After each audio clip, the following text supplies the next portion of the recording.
Radio Bula Duavata me Kauti Keda Vata mai San Francisco ki Burubura. Sema mai ngai waseyani. Onko na Radio Bula Duavata San Francisco me Kauti Keda Vata mai.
Totokana I tawi sero I arto mai ndola tiko ani na non te wasini ngona Vata e nei kawi vinaka ni moni tendai Terra nai is the ka... IT painkiller. Remote. Ka walu ni singa ni vulo January, au kenda wake ke moni tiko ani e na wewano e so ni seama tiko me kina e nei kawi vinaka ni moni tendai dai, singa levu tiko, se sai kawi, se sa mbongi levu sara.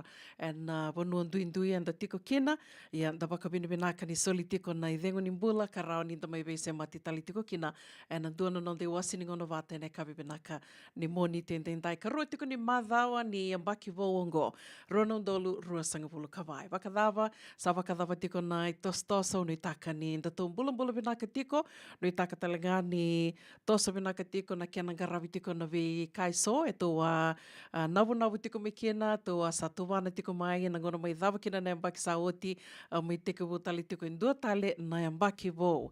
Ve keto e sanango, e sai merika ngo, ke tau wake la saratiko na mbatambata, e na taini wura ngo, merika tau dhako e wake la saratiko ngā kina na mbatambata, ke na ndraki uda, e na bevono e so, lutu tiko na uda de Vata, e na bevono tali so, ve keto wake la itunga na mbatambata ngo, ka tukuni tiko ni na matha ngo, e na sona singa na wake la tiko kina na ndraki susua na uda.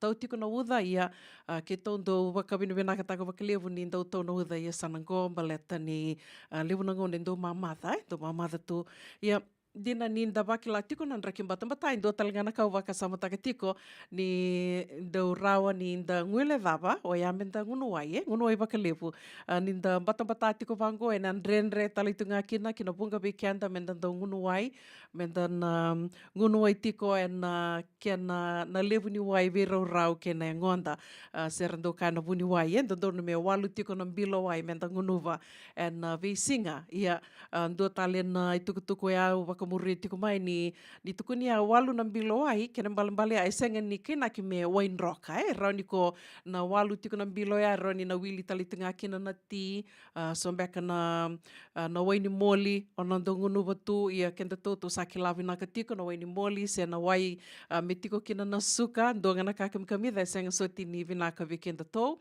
so ngana ka me to na waka na numi tunga kina, ko ngai au roni kaya, ni nraki mbata vango, e sambo nduandi na kandrenre na nonda to ngunu wain roka, ia tokila ni nondra wakasala tiko na vuni wai, ora na vengarawi tiko na veitambana ni mbula iso, ia na nonda nguma tua tiko ngā, e na ngunu wain roka.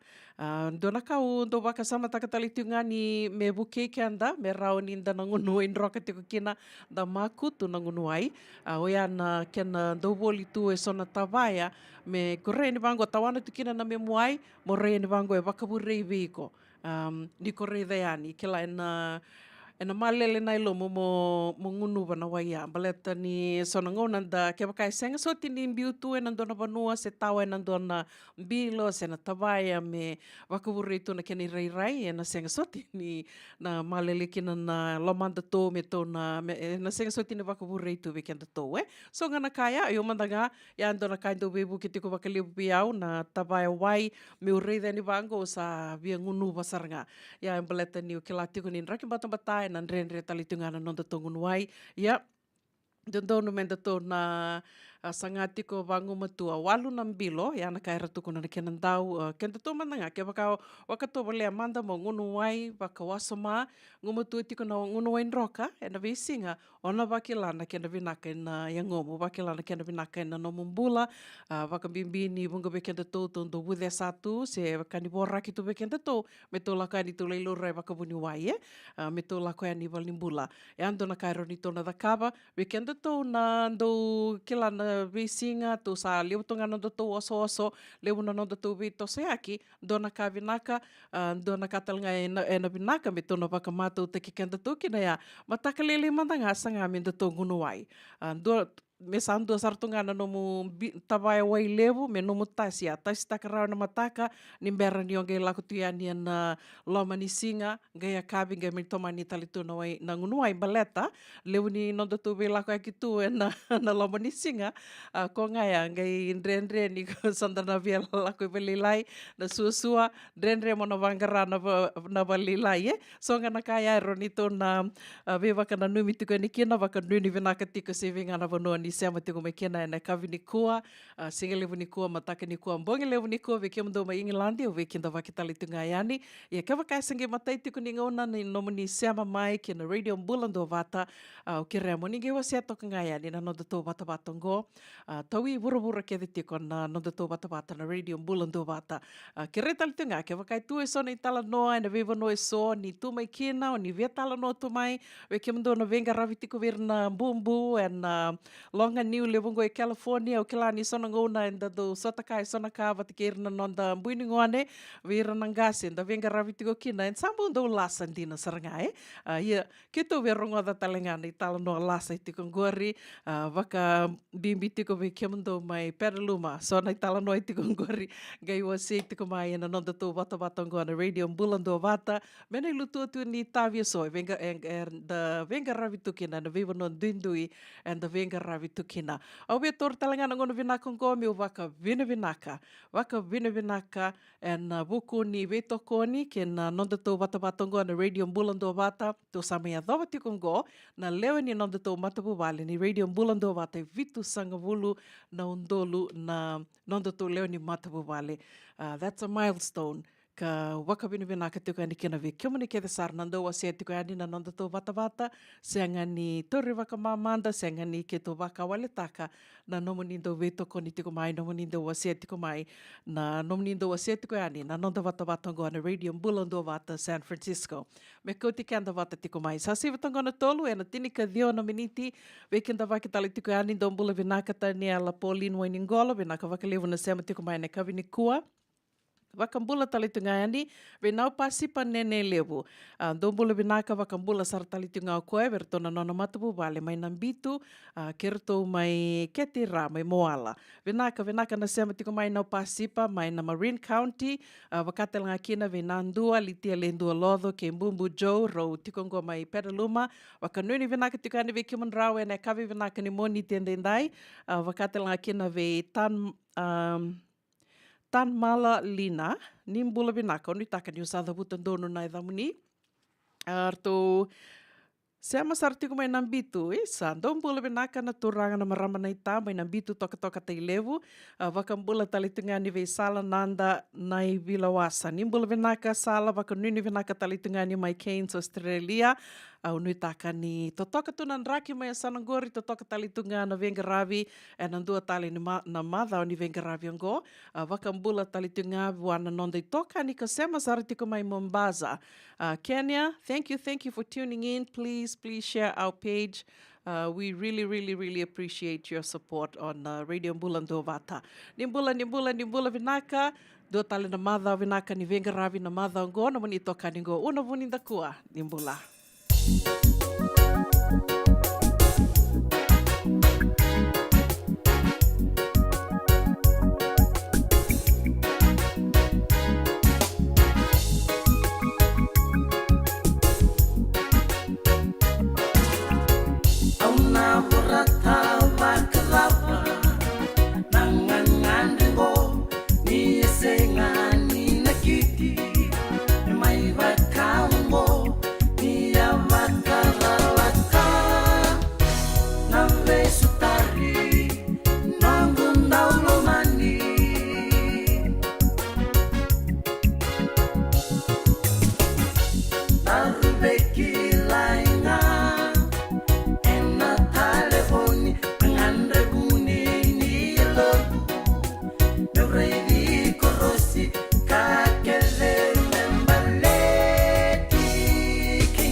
sini unanuma Ndarube waki Ole vaka raka raka Kivanu watani Ivola keina telefoni Au mai di ngoma Ikurini na muloloma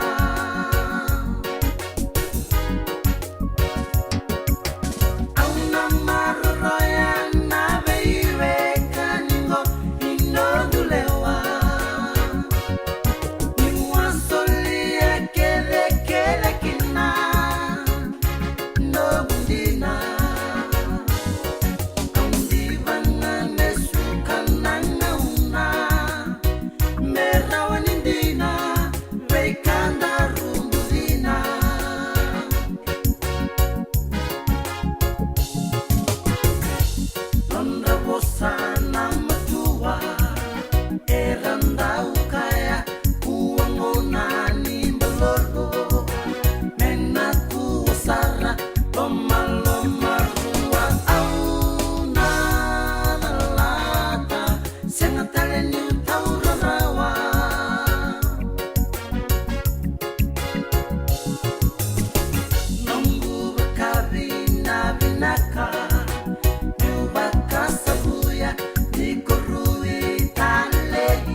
Radio Bula Duavata na itavi sero e asa mai ve mamando no kinangona tolu e nei kabibinaka ni moni tendendai kawalu ni singa ni Bula January waka Bula talitiku ani se venga na bono ni siama tiko mai kina e nei kabibinaka ni moni tendendai so singa tu siti tiko ve kimdo mai nonda waka Bula talitiku ani onu itaka ni tosa vinaka se teka bubinaka na madhaungo madhau karua tiko ni madhaua ni Bula Bo January e mbaki bo talitunga ronondolu ruasanga Bula kaba ia weekend tau e na bonole bongo Amerika ke wakai tiko na no moni tuba na moni na vibuka ki tiko mbeka sa tiko mbeka ni tuba ni ngande e na loma ni vida na roni kai loma ni vida na madhau mai ngoe o ke lani ke wakai bao ya o ni sana rere boli o tito mbeka na no moni tikite ngai vital no te ki tiko mbeka ngango mena ngai boli na tikite ni wawoki se ngande se ngole mbeka ni wakadakadaka ia koia duangan i tukutuku kauna numa me una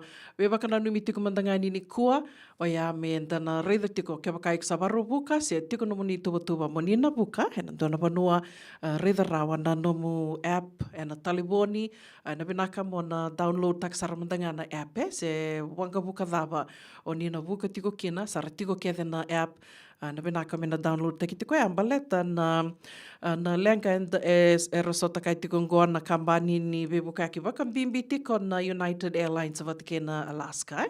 Ndarongo de tiko ke waka enda waka mure tiko na itukutuku e na nonda vanua se na vanongo Amerika na moni madhango e na ndona ai tala no waka ndoma mbula sara ka waka samataka mo buka tiko e na ndona wanga buka.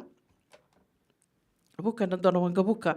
Mongai se lakutunga wango e madhawa sa dhangina leive ndona e asa ni wanga buka ia waka samataka mandia e na kaya iado e na ndona wanga buka na Alaska Airlines e na moni madhao senge wotinga ango na ka ngaira tuko na tiko na kenandau waka binuvinaka nga ni sembera ni me sa tiko sa reidhake me sa edhoba na vanua ka saro ni Lake Cruise tukinai sa buka tukina waka ndoia waka me senge sasanga dhake tunga na wanga buka ngo na Alaska Airlines ka sarange kinda dhalanga na pasindia ni ndua na katumba ia tuko ni kona reidhea ni ana katumba leka nga katumba leka ia na katumba leka e waka me mbotani tu e ndua na katumba karau ni $1 ke baka iado na lenga kila ndona lenga tumbu koso e na wanga buka $1 ia it's a door it's an actual door ia kenda reipia ni ndana senga ni reidha me baka ni mbotani wenaka tu na katumba ia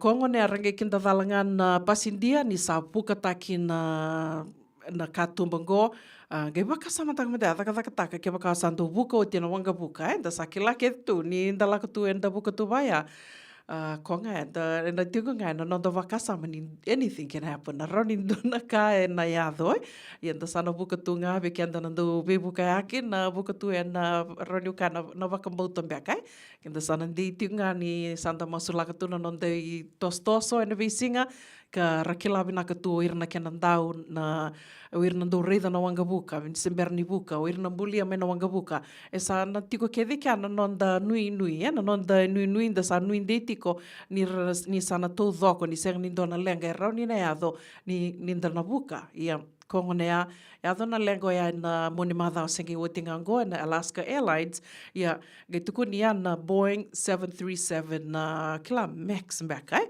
Boeing 737 e vida tiko na kena matangali e kona kena matangali ngo na Boeing 737 Max koia e tuku ni sa nambaki rona ndolu tin ka walu rona ndolu tin ka dhiwa e a boa talenga kina na wanga buka ngo ndua ira na Boeing 737 na ngo ka ndua era mati ke saranga kina na pasindia era buka tiko koia na ngono ngo e sa tuku ni me sa kele ke de sarmandanga na Boeing 737 era e buka tiko e na maliua ke Amerika kara na Boeing 737 kede era wakanga taka tiko na kambani ni bebuka yaki ana bonongo Amerika i rona kambani ngango tuku ni rona kambani lelebu ngango e wakanga taka tiko na Boeing 737 o ya na Alaska Airlines ke na United Airlines wakasama taka na lebu ni wanga buka na Boeing 737 ka wakanga taka tiko se buka tiko e na United Airlines e vitu sangabulu kadhiwa. Vitu sangabulu kadhiwa ke na wangabuko ya na Alaska e ono sangabulu kalima na Boeing 737 e rito wakanga takatiko na Alaska Airlines. Ia, ko ya, satuku ni me sa kele ke na ngonongo, me rao ni rapakandi kewi talemanda wakamatila lai.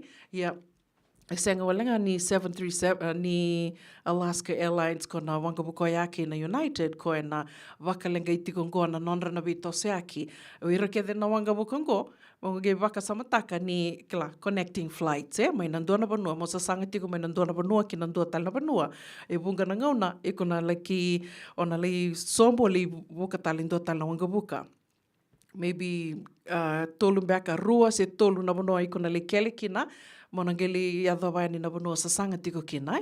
Ia, koe ngonea e senga walinga ni rito kele na wangabuka ngose na wakalengai o ira na pasindia karasa wuli tu na non tiki te mera na buka na wangabuka ngose na flights ka tiko kinongo na Boeing 737 e na Alaska wat kina United e na waka talitunga kina na vei na wakalengai talitunga kina o ira kede na connecting flights kede. Koea ke waka i tiko na muituba menda na vibuka aki se mona buka ani na dona banua e na loma ni rua se tolu mbeka na madha o mengo ke waka i senga ni dua sarna bula.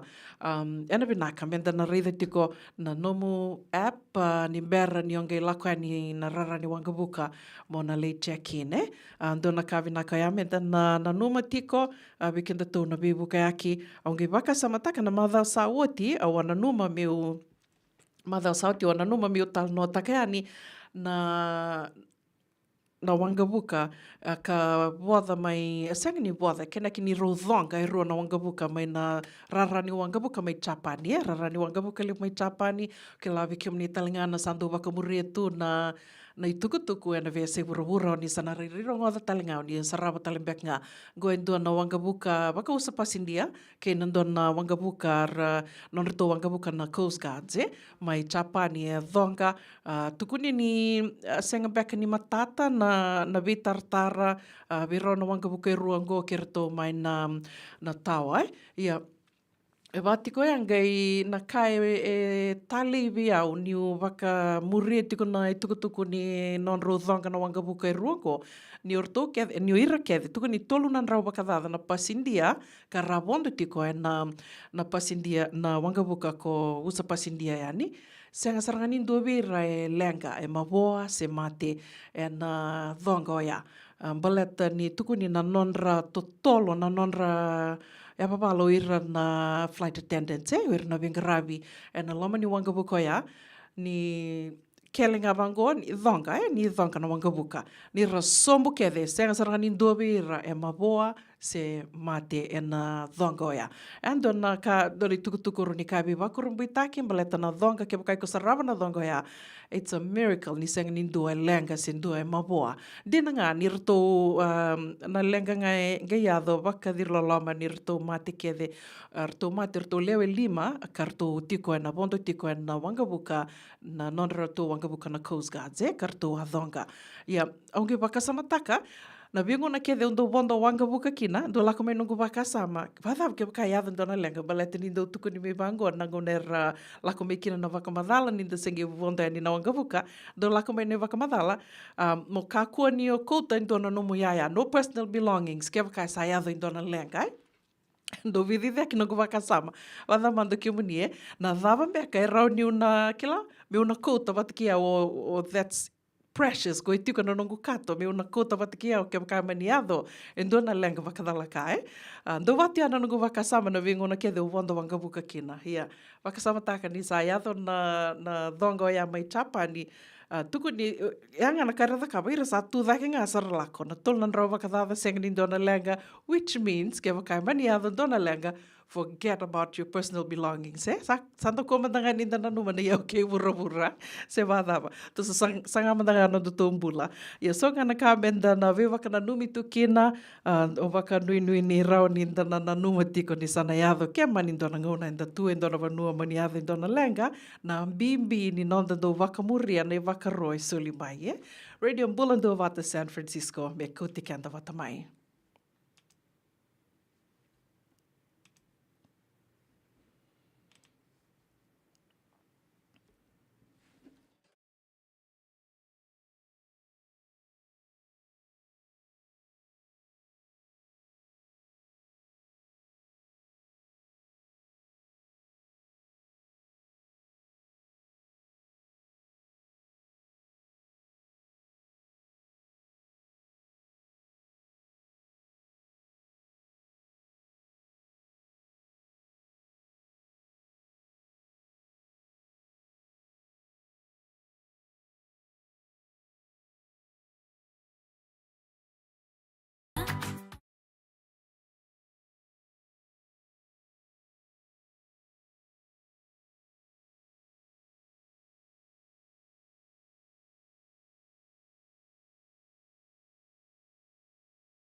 Dendran beka nangolani kibalilo tena buku ni oso pakadadaka.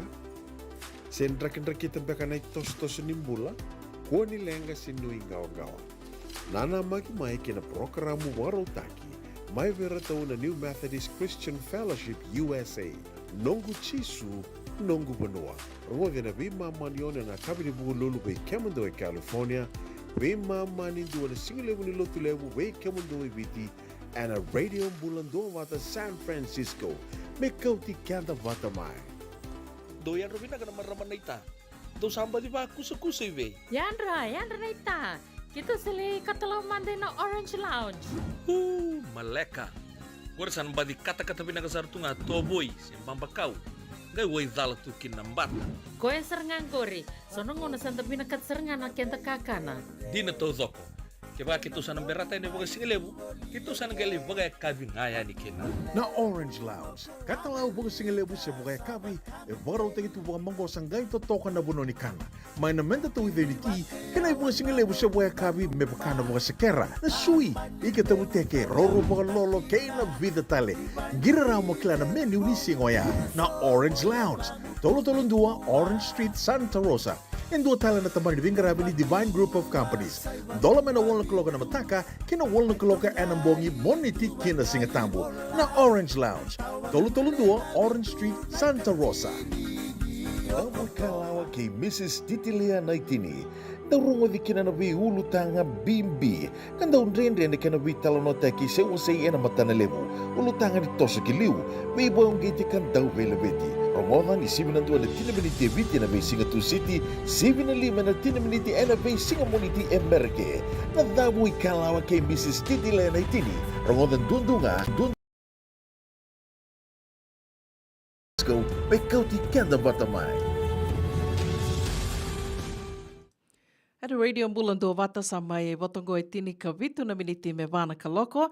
Sivina vai na tini na miniti no te wasiningo na wakarutaki kanda weto koniti ko kina na Regional Pacific Island Task Force. Ninguém sama tuk nga mai. So nga ni tukutuku ertondo nga ndreva na songo na Regional Pacific Island Task Force. Ertondo weto koniti talito nga mai na kena mai didi wakitiko na nonda watawatongo na radio Bula Duavata. So ni tukutuku ertondo nga ndreva me mai wakasavuiti ko yani. Ko yando nga me kadi wakitiko yani.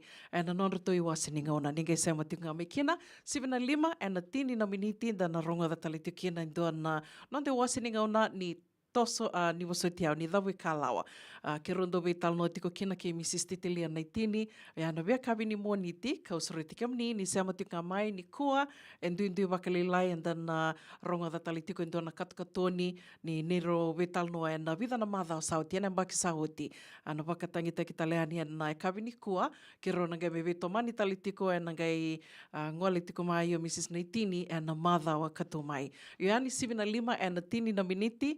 Na kavi vinaka ni kua na sere kataravango na veva kambula tiko kina. Ve kemandau na sema tiko mai na kavi ni kua. Ndong bula vinaka ni ila chileta na wanga liva ke mbumbu. Rosa tiko tala mai Dillon Beach na vetinani ongo. Wakanuni vinaka tiko yani totoka na vanua eruli tiko mai kina na vetinani ongo. Wakanuni vinaka talitunga yani ve Eric Weston toka lawe loma. Nimbula vinaka Eric. Ni sema tiko mbeka mai ve na kavi ni kua. Wakambula talitunga ve Sam Buonromo. Vinaka wakalevu na sema tiko mai Sam. Ndombula vinaka wakalevu na vili niu tiko ene kavi ni kua, wakatelanga kena ve text tiko, arto sema sar tiko mai Palau, ndombula vinaka mai Palau, wakanduni vinaka talitungani ve Taniela Pauline Wainingolo, vinaka wakalevu na sema tiko mai na Kelo, ene kavi ni kua, wakadhabatu nandraki mai sanangori, nitaka ni senga soti ni kata-kata, wakatelanga kena ve Monita Sharma, nimbula vinaka, thank you. Wakatelanga Australia, Ndombula vinaka. Wakambula talitunga yani ve nau pasipa nene levu na Ross, Marin County, wakatelanga kena ve litia le ndua lotho, ke mbumbu Joe, rausema tiko mai pedalu, mai ne kavini kua, wakatelanga kena ve Tinmala Lina. Vinaka wakalevu na sema tiko mai nambitu toka tai levu, ne kavini kua, ndombula vinaka, wakanuni vinaka tiko yani ve kemando, ke kemuni ke desarna venga ravi tiko, ne ve vanoni venga ravi so, wakambimbi talitunga na vena numiongo, venaita, Mari the Pita, ke mdo Keda na nona matapu wali, wambota sema tigo mbeka mai kinoia.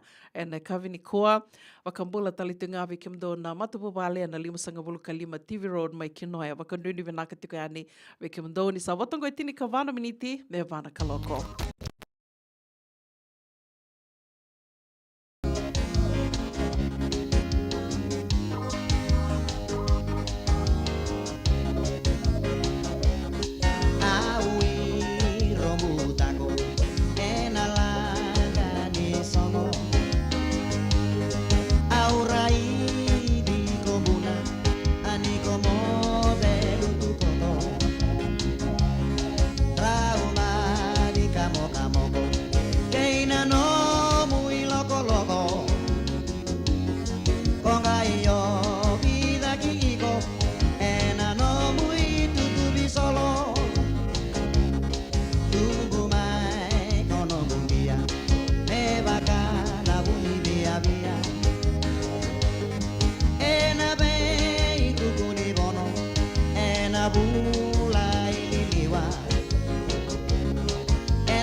Bula Duavata, elo mani takali lo mani masaliwa,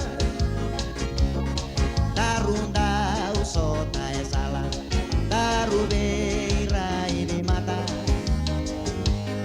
komai boto kia uboli, me vakai salina pininganga, aumbu kusebatakina, nanongunga unisala.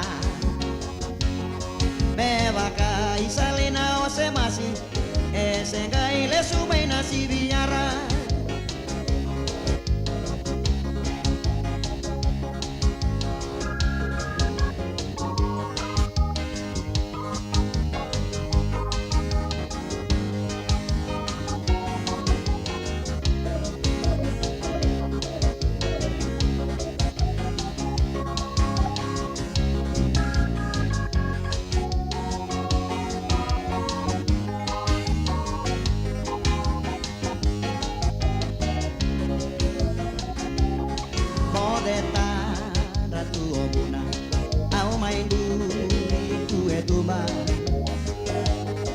Au nanu mangani bula, ena bota leini musuna.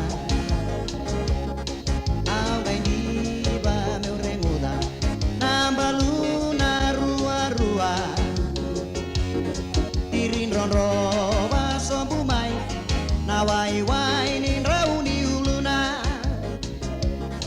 Ena bongi le marama, au are ki nasara. Sure baka mai meu taurana no mu mama Tongai tukuna kaya lataka Baby sunin tua bara Au bai buki mai kaya rap Au bai kilai salai no butara Au bai buki mai kaya rap Au bai kilai salai no butara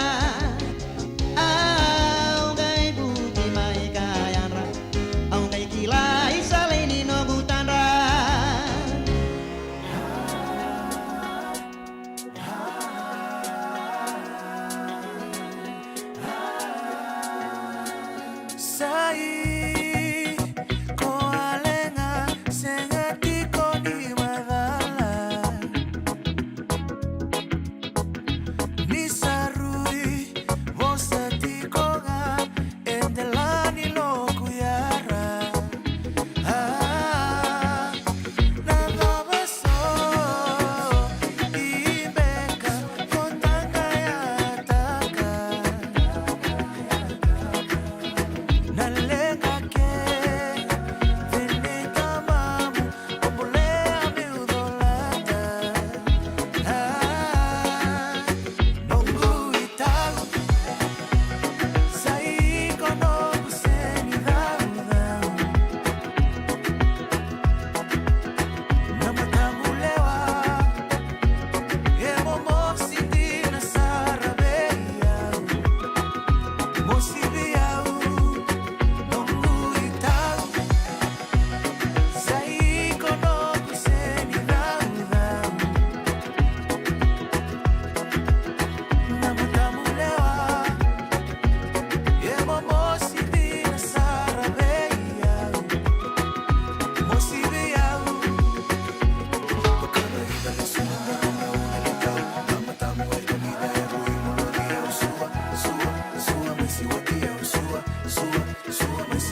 Mrs. Titilia Naitini.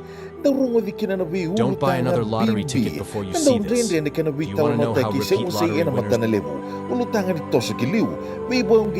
winners Romodan di 7 menit eviti na may Singapore City, 7:05 na 10 menit na may Singapore Amerike. Nadamu ikalawa kay Mrs. Titilia Naitini. Romodan dundunga and Radio Bula Duavata San Francisco may Kauti, Keda, Vata. Senga dina ni karaw-rawan na daka-daka waka kekiba. Ia endona kainda wipu ke kawaka mamanta takatuna bengarabi. O ya ketuna kenda to kakana. Leika na dalo na bisikete na rewa bata na sunbells e tinimbulu Macau. We kenda to na senga tikunin driver se senga ni waka motoka kandau. Dren-dren na tutu beto seaki. Erto satu wakarao na Divine Pacific Food Mart may Sacramento. Merto talaveani na nung ni boli-boli. Rawa-rawa sara. We tartarngayani na taliboni diwa dua ono toluva diwa ono saibarua merto bakarotaka katalada may nanong ni boli-boli ena kenagona totolo tua. Divine Pacific Food Mart, Vitorua Diwawalu Franklin Boulevard, Sacramento, California. Number di taliboni diwa ono toluva diwa ono saibarua. Erto ngarabatalangan ni kanalay waka sumburi ni nanomu yaya may nanondo to stoa kinanomu mati ni katumba. Nongu chisu nongu badua. Dorongo de na vima maniono kina vitu ene kabuni bugululu be kemadawe California. Vima mani ruene kabi kina tolu ene singalewu ni lotelewu be kemandawe viti. E warotaka na New Methodist Christian Fellowship USA. Rongode ene Radio Bula Duavata San Francisco me Kauti, Keda, Vata. so enda sa sianga sarangan ikla na dapat menda vaka talau taka buka singi lebu taka siapa kaya kapitang neka kuni lo malenga sa tipin dono menua erau ni buka dingo ikimuni wayana JJ's Food Shack Santa Rosa California na be matanggali kaka na tipgina mebakana karitua waraisi na logo palusami na buwaka na kaiwa soso na dalo na toa na kokonda bayangani ka ng gamure na kaka na buwa malang mebakana steak gay wakay loka tabio ka kena kouslo surua tatni gelago pata na kena pai ng bani kay na manray oya na JJ's Food Shack Santa Rosa, California. Era sarangan no direct message virtual giring aqui nas bitu sai bitu tolo dio tolo dondo limono se onga wale sarangan itu miku maina no mota e na dio maluma Billy Street oya e Santa Rosa, California. Era talang ani rutoli dili botaka ne ke mukatalo bosing lebu sa wanga kabi ya mai Santa Rosa hina vato. Radio Bula Duavata me Kauti Keda Vata mai San Francisco ki burubura. Sema mai ngai wose yani.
Ongo na rongo may bala ni Songo and a radio Bula Duavata San Francisco.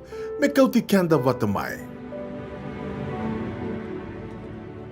Doanga ni tukutuku ya dharati kumaya na nonde wasininga ona ni rongo mai bala ni Songo e nai kapi vinaka ni moni tiendendai ni ka lima na ka walu ni singa ni vola January. Walu ni singa ni vola January. Besurai titunga yani besurai titiko we kamani kede sara na wuli oti and Fiji LDS College.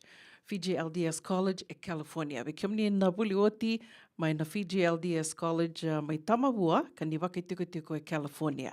Dua ngana mbose, na waka i dhuru tiko ne ka rusanga bulu ka ono ni singa, waka rambu ka ne ka rusanga bulu ka ono ni singa ni bulongo, na bulo January, matai tiko ni mbose, ka ngandre biti ngamenda na yadhe ni kina waka leo lebu la ke vital no taki tiko na vika so, membaleta na nonda toi songo ni vuli oti, kei na vika e sa artutubana tiko na leo ni committee, na kena nanonda ngai tos tiko ani na mbaki ngo kena vika tali so e rau ninda na vivo ke tiko kena virna ngone vuli, ka wakatil nga kena na kena maruta ki tiko na mbaki 5 bulu ni korni vuli na LDS Church College mai Tamavua. E ana wakarambu kongone ka rusanga bulu ka ono ni singa ni vula January, e ana wakaidori tiko e na nonreto i tiko na saumbuli na iau, o ia mai na vitu diwa ndua vitu 43rd Avenue Sacramento. 7917 43rd Avenue Sacramento. Teko tiko na wakaikavi e na vitu na kaloko, o te asa na gai wakaidori tiko na mbosi se na vivosaki, ni kia nei tukutuku ma teila lai, rau ni uninge we tartareani ki seram pali nanga sau, seo selina, saumbulina iau karau tiko talinga ani and a messenger, kia wakai senga, ni vena kato non-rau namba, nenge we tartarmai, nangai suliani we kia mani na non-rau namba. Sana tiko talinga ani na tikin duangoa, na nonda tō Vata na Radio Bula Duavata. Se mani songo tawanga, santo tau iabu takatiko, sendo sengai navu tiko mena tau iabu take, nembaki ngo, na buku ngani sasanga ndo we sasanga tiko kena, se mani sasanga ni buke, se do mandanga na kai dhaka menda mai sota tiko baka beo kani, kem do na songo se na koro, na lotu ni koro, lotu ni tikina, se mani songo tawanga, se mani tawanga, nom do itu tiko no mundo sasanga, nembaki ngoro no dolu rusanga vulkaba, going to ngoni sala rauni na vebu ke te koe ani kena na Radio Bula Duavata e na kena mai kadiwaki wali te koe ani na nonta batongo na Radio Bula Duavata San Francisco me Kauti Kenda Vata tiko mai. Ni wakotanga mai we au una buninta kua se rauni o nimbiuta talinga mai kena nonta tō Messenger na Radio Bula Duavata na Messenger rau talinga ni wakota mai we tali mata kimbau and Messenger talinga. Obe tor talinga na ngona binaka ngo me waka binaka kena wakaritaka ani ni ta sai dhoma mai ngona vitu sanga bulu na undolu na leo ni nonda matabu vale na Radio Bula Duavata saka levundina na waka binaka so mutiko na ve wakalonga tataki ni tamanda sa de sara kena nomu ni ndui matabu vale ke de sara binaka waka levu na ndo wasia tiko ani na nonda Vata ngo vi ke menina sember tiko ni wasia vi sureti kera talitunga ke rauni ninge wasia toka ngai ani na nonda to Vata na Radio Bula Duavata tawi bura ke tiko na nonda to Vata ngo ko ya na buno tuku neni kinea se mani sei bura davo ni tiko kena tumbeka na itala noa ni be wasia mai se ndombeka na ka ndombeka na ulutanga ni be na kata menda na mai be wasi takatiko e na nonda Vata ngo ka marutaki dola tu na katumba ni Vata ngo na Radio Bula Duavata me na mai wasi tiko kena na nomu ni itala noa na nomu ni wakanananu se na ulutanga davanga ni be na kata menda na mai be itala noa tiko kena e na nonda Vata ngo na Radio Bula Duavata.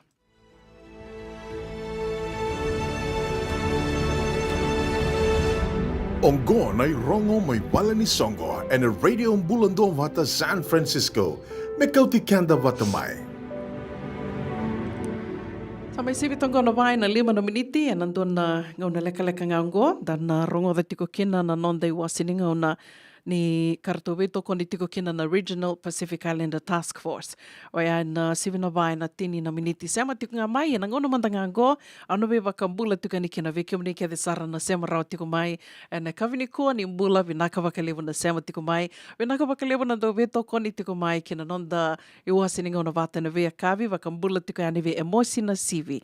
Do mbula vinaka Pula vinaka naita mai ndena rau nandi vinaka wakalevu na sema tiko mai to toka tu nanraki mai asana asa wakara mai na nonda vanua ia ke to wakilati kongo na nraki mbata mbata wakanuni vinaka talitunga ni ve Jim Serawai vinaka wakalevu na sema tiko mai Jim ni bula vinaka tawailangi semi vinaka wakalevu na sema tiko mai Pacific Harbor vinaka wakalevu wakanuni vinaka tu yani ve kimundo mai na Pacific Harbor wakatalanga kina ve naita mari the pita vinaka wakalevu na venga ravitiko e na nonda veba no e soni venga ravitiko kina ve kim rau na ve tumbuni ve tinani ro tiko ngori mai na Dillon Beach mai I California, la tileta na Wangaliva, wakatanga kina ve Eric Western, toka lau e loma. Vinaka wakalewa na sema tiko mai, bula vinaka sembo andromo, wakatanga kina ve textikor, tu sema sartiko mai palau e nei kavini kua.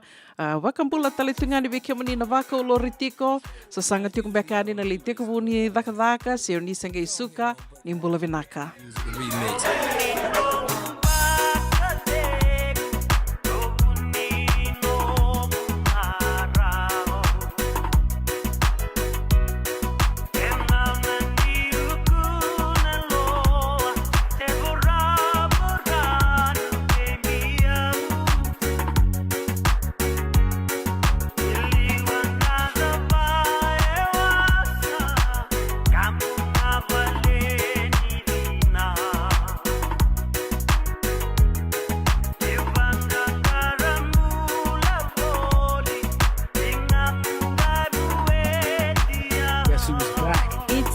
Vibes, baby.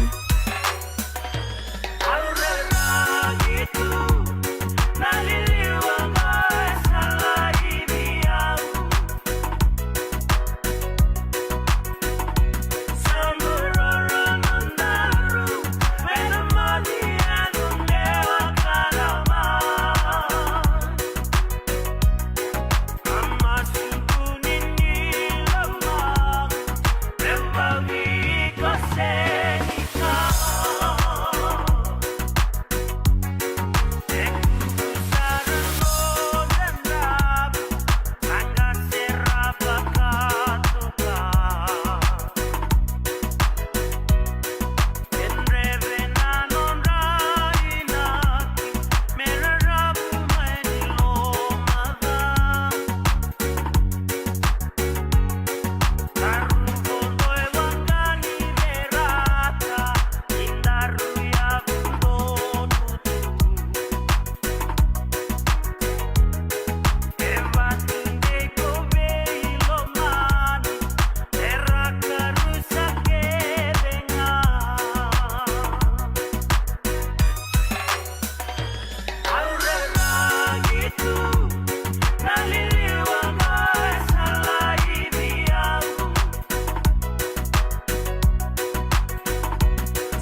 Regional Pacific Islander Task Force. And a Radio Bula Duavata San Francisco, me Kauti Keda patamai.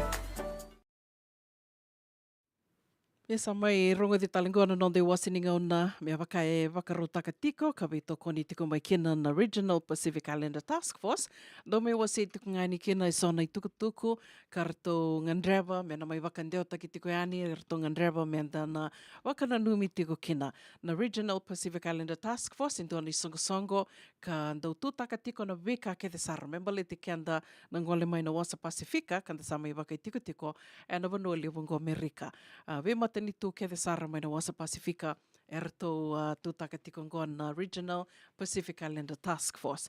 Nda waka benaka kanda kalunga ta tiko waka lewu ni nda mai seama tiko ke erto ka vewu ke sara tiko waka lewu nda waka idori tiko na veka so na ve waka ramataki mai na tambana ni Bula na ve tambana ke sara na veka ke sara me bakana cancer na TB test sena TB na hepatitis B na veka va oia ka senga soti ni ndando taura tu wakambimbi ia arangai ndo reida na wakandindike na iwili e so endo tori mai koe asangai ndo nanumi kina sendo biu mai kina na itukutuku me rawa ni nda mai wakana numi tiko kina ngoe ndo naka e sa lurai ni sa tosa daki tiko na iwili na kenda tu iwili sa na iwili ni ito case na ngoni ni viti kanta sa mai waka tiko na bono libongo Amerika ni rawa ni na waka lengai kenda ke waka isenga ni ndala koe ani mendala ki ngaravi tiko waka buni wai me waka na TB test ndongo na TB ndo tale na hepatitis B ia au via wasianga ni na weka rato waka rita ka mai mempeleta na TB na TB e waka dina taki waka ngoe ndo na waka dindike mandanga ia mai viti waka idore mai viti senga walanga mai viti na wasa Pasifika ka lurekina ni o kenda to na kai viti kento na ngoni ni viti kenda nei toke e tiko sareda ke na kenda i wili me waka toto watataki ke na vei mata ni tu e so me wakata ki na Kiribati, Solomon Islands, Marshall Islands, Vanuatu, Micronesia, French Polynesia, Guam, Northern Mariana Islands, Tuvalu, New Caledonia, Nauru, Palau, Samoa, Tonga, Cook Islands, Niue, Tokelau, American Samoa, Wallis and Futuna. E ana pe matani tu mai na wasa Pasifika ka turi mai kina na iwili ngo laki wakaidori tiko na wakandindike sena kena turi na iwili na survey estimated number of TB cases and TB incidences koia e lurai ni o kenda tō na i tō case o kenda tō mai viti e tiko sa re dhake na kenda tō iwili ka tobi kenda tō tiko na TB me waka tō watataki ke na ve matani tu kede o ia mai na wasa Pasifika e wakatel ngā kena we kenda tō na sa ngole mai kenda tō sa mai waka tiko e na vanua lewongo Amerika ka sa kere tiko kino ia menda ngole ani menda laki TB test, menda laki ndike via na TB, o ia ke wakai sembera tiko ia. Na kai tō kalunga te kina wakalewo kenda tō, ni tō ngale mai Amerika, ni ia indua sarangana kai la waki, me tōna laki kota mai, ni mbera ni tōngai rau ni wakadhaka taki se me tōli wakadhaka ina ndona vanua. Wakambimbi tiko ngo ni wunga be kenda tō ngale mai, na ka ngai tō sana mai tō ia wukino ia, na tambana ngā tō mai tō ia wurokina, o ia na tambana ni Bula sena caregiving. Koia tō kalunga te kena wakalewo kenda tō. Ia ni tō ngole mai, ndona kai atu sana na tukuni be kenda tō lako li kota mai na nomo TB test. Waka rau taki tū na kena rawa na TB test, dangole ngā ni na walni wai dhavanga o bole ka kina, walni Bula dhavanga o bole ka kina, ke wakamanda ngai senga ni nduo ki la lak ngai ni o li taro. Ia na kai vinaka kina ni nda tō sa leo tali tiko ngā na i tō case na ngoni viti tō sa mai wakai tiko ngo Amerika, ka lewu e rasa ngai ndo loma soli tiko e na ngonongo tō wakarau me rasa mana nomo ni wakatataro. Ke wakai senga ni vitartar mai ke ki tō na Radio Bula Duavata, bola ngā mai na messenger ki tō sa tō wakarau tali tiko ngā me ki tō na dovebu ki tō iani na wakatataro i so. Vemba kana vanua e rao ni o ni ngole kina mo ni la laki tora mai se li dhaka na numani TB test. Dua ia, kene karoa tale au waka na numi kenda tale ani, ua sa tukuna tika na madha sa o tikede ni sa teka bu nemba kiongo, to sa teka bu tale ngana kena rawe kenda to me to sa laki lore waka buni wai, to waka leo fomu tale ngana medical. E andau senga tu ni rawa, we kenda na senga ni waka pepa kanta sa ngole mai, da mai tiko Amerika, Yango e sa dola raramba saratunga bikenda. Menda lako ani da laki waka leo fomu e na medical me rawa kina ninda laki lore waka buni wai ka senga ninda soma tiko kina indona kai. Da lako ani da laki waka tataro ko ni inda tu re tu ka rendau tu waka rau e rendau loma soli tu ira nandau venga rabi tu e na tambana ni mbula iso waka mbimbi tiko e na kena no mu lako ani mona laki waka leo fomu e na medical manda au sandu reida waka levu ninda lako ani da laki waka tataro o ira na venga rabi tiko e na medical they will go out of their way to help you. Veitalia mandanga se mani waka dawa tu na itu waki ni no mu bula waki lavo se na vanua i ko tiko kina tona sanga na non ratu ingo mertona vo keke moni mertona vo keke anda ya na kai tali tu kina na vanua livongo Amerika waka bimbi tiko ve kenda to e California ya tiko ngai na TB test na ndona lama ni vida na madhao me ngo na sana wakai dhuri tali tiko kina na TB workshop kana laki wakai dhuri tiko yani na ndua na valni lotu se na ndua na hall vi ke mndo mai peda luma ke wakai senga na laksar na laki wakai dhuri mbeka yani i Santa Rosa. Na kia ni tuku matai la lai ni sama tiko ngā mai na kei wakasawi tiko ani na ngone sa wakandeta ki kina na valni lotu na laki wakai dhuri tiko kina na ndua na singa wakarawai menda laki sote ani laki wakaidhuri tiko kina na ndua na TB workshop ia e tiko talengana i tuwa me na wakaidhuri tale ndua na Fijian health fair. Ndua na Fijian ministry sena health fair ministry ka wakaidhuri na kia nei mata ia na mbaki sa otia wakaidhuri peda luma rangole ni kina na wakailesi mai na vitambana ni mbula kedesara wakawonga na tambana ni mata kia na mbati ia au sa wakanui ni tiko na bula na mbaki ongoa ni rawa ni na ratona ngole talitunga ni na ndau wenga rabi mai na Duambeka na tambana ni mata, na wuniwai ni mata, wakatalanga kena verto na wuniwai ni mbati, ke wakai rauni ndua me na ngole ani, and health fair, the Fijian health fair ministry, kana wakai dhuri talitunga ni mbaki ongo, ia nangai wakandita ki tiko ani na tiki ni singa kena vanua, and na wakai dhuri kina, sana kali wakitunga ani, moni ngole ani kina wakaliulevu, baleta ni ratondo lako ani na vitambana ni mbula, na wakai lesi mai na vitambana ni mbula iso, kara lako ani rasuli etu ani na non rangauna, mera laki ngaravi kianda senga ni ndona kainda na soma kina kasala ki rauli teka bu sartunga kiana no muna lakani mo lelu reva kabuni wai anda sangole mingo Amerika senga ne ulumbale ngana kai rauni ke tona do tukuna tiko ani wakawasa mai senga ne ulumbale me tō lako ani tō lelo rai wakapuni wai. Io, iana ngana i tukutuku ka kere tiko mai ni songasonga na Regional Pacific Islander Task Force, mena mai wasi tiko ani na nonratu i wasininga ona, e nei kawi vinaka ni kua. Ongo na programa Warotaki mai na Regional Pacific Islander Task Force, e na Radio Bula Duavata San Francisco, me Kauti Keda patamai. Ana Radio Bula Duavata San Francisco, waka nui ni vinaka talitunga yani, se vengana vano ni sema tiko me kina, e nei kawi vinaka ni moni tendendai, nei ka walu ni singa ni bula January, nui taka ni o ni mbula vinaka tiko, se vengana vano ni sema tiko me kina, waka nui ni vinaka talitunga yani, en bevano ni venga ravi ke saro, ni sema tiko me kina, levu tiko na longa niu, na buku ni vili niu e waka idhuri tiko, nei kawi ni kua, konga anda sa vili niu tiko, nda sa maro taka tiko, nda waka vinu vinaka taka tiko, ni se rawa ni nda vili niu tiko, Bala te so, sana senga tu ni rau, ni ra vili niu e nangonongo, sar ngan driver tu merle vili niu yonga sa senga tu ni rau, e na vukum beka ni, senga beka ngani ra reida na rau ni ra kunia rau, endo na longa niu, se sa nanon ritu wakim beka ni mbula, sa senga kine ni rau vi ira mera laki vili niu, etu, se mani dhava ngā na vuna, era sa senga kine ni rau, ni ra laki vili niu, koe ana na ka utugona tiko ni kinongo, menda waka vina vinaka tiko ni to se rau, ni vili niu tiko, na veilonga niu dhava ngā to vili niu tiko kina, e nei kawi vinaka ni moni tendendai, ne ka walu ni singa ni vula January, waka mbula tiko ani, wakatala kina na waka nui ni vinaka vi, mai kuli vita,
Oh, no.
senga ningai mai tiki bunga vi rauna turang ambale ruongo na vewe kanike na vele ledhininra wa turang ye mebakata ki James Doughty rau sama ni maingele rua talengakin Nama kamay na toso ninga una kay City Veni Raturla. Siba na tinikaruan na 10 miniti e viti na may sing lutulebu. Siba na ba na 10 miniti may yamarika na may sing a bukilulu. Toso ninga una, vito konikin na Divine Group of Companies, Rongoda, and a Radio Bula Duavata San Francisco, may Kauti, Keda, Vata. Doyan Robina ka naman raman na ita. Do samba di ba kusa-kusa iwe? Yanra na ita. Kita sila katalaman din na Orange Lounge. Maleka. Kursan ba di kata-kata pinakasar tu nga toboy, simbang bakaw. Ngay way dala tu kinambata. Koe serengan kori. Sono ngona santa pinakat serengan na kenta kakana. Di na to zoko.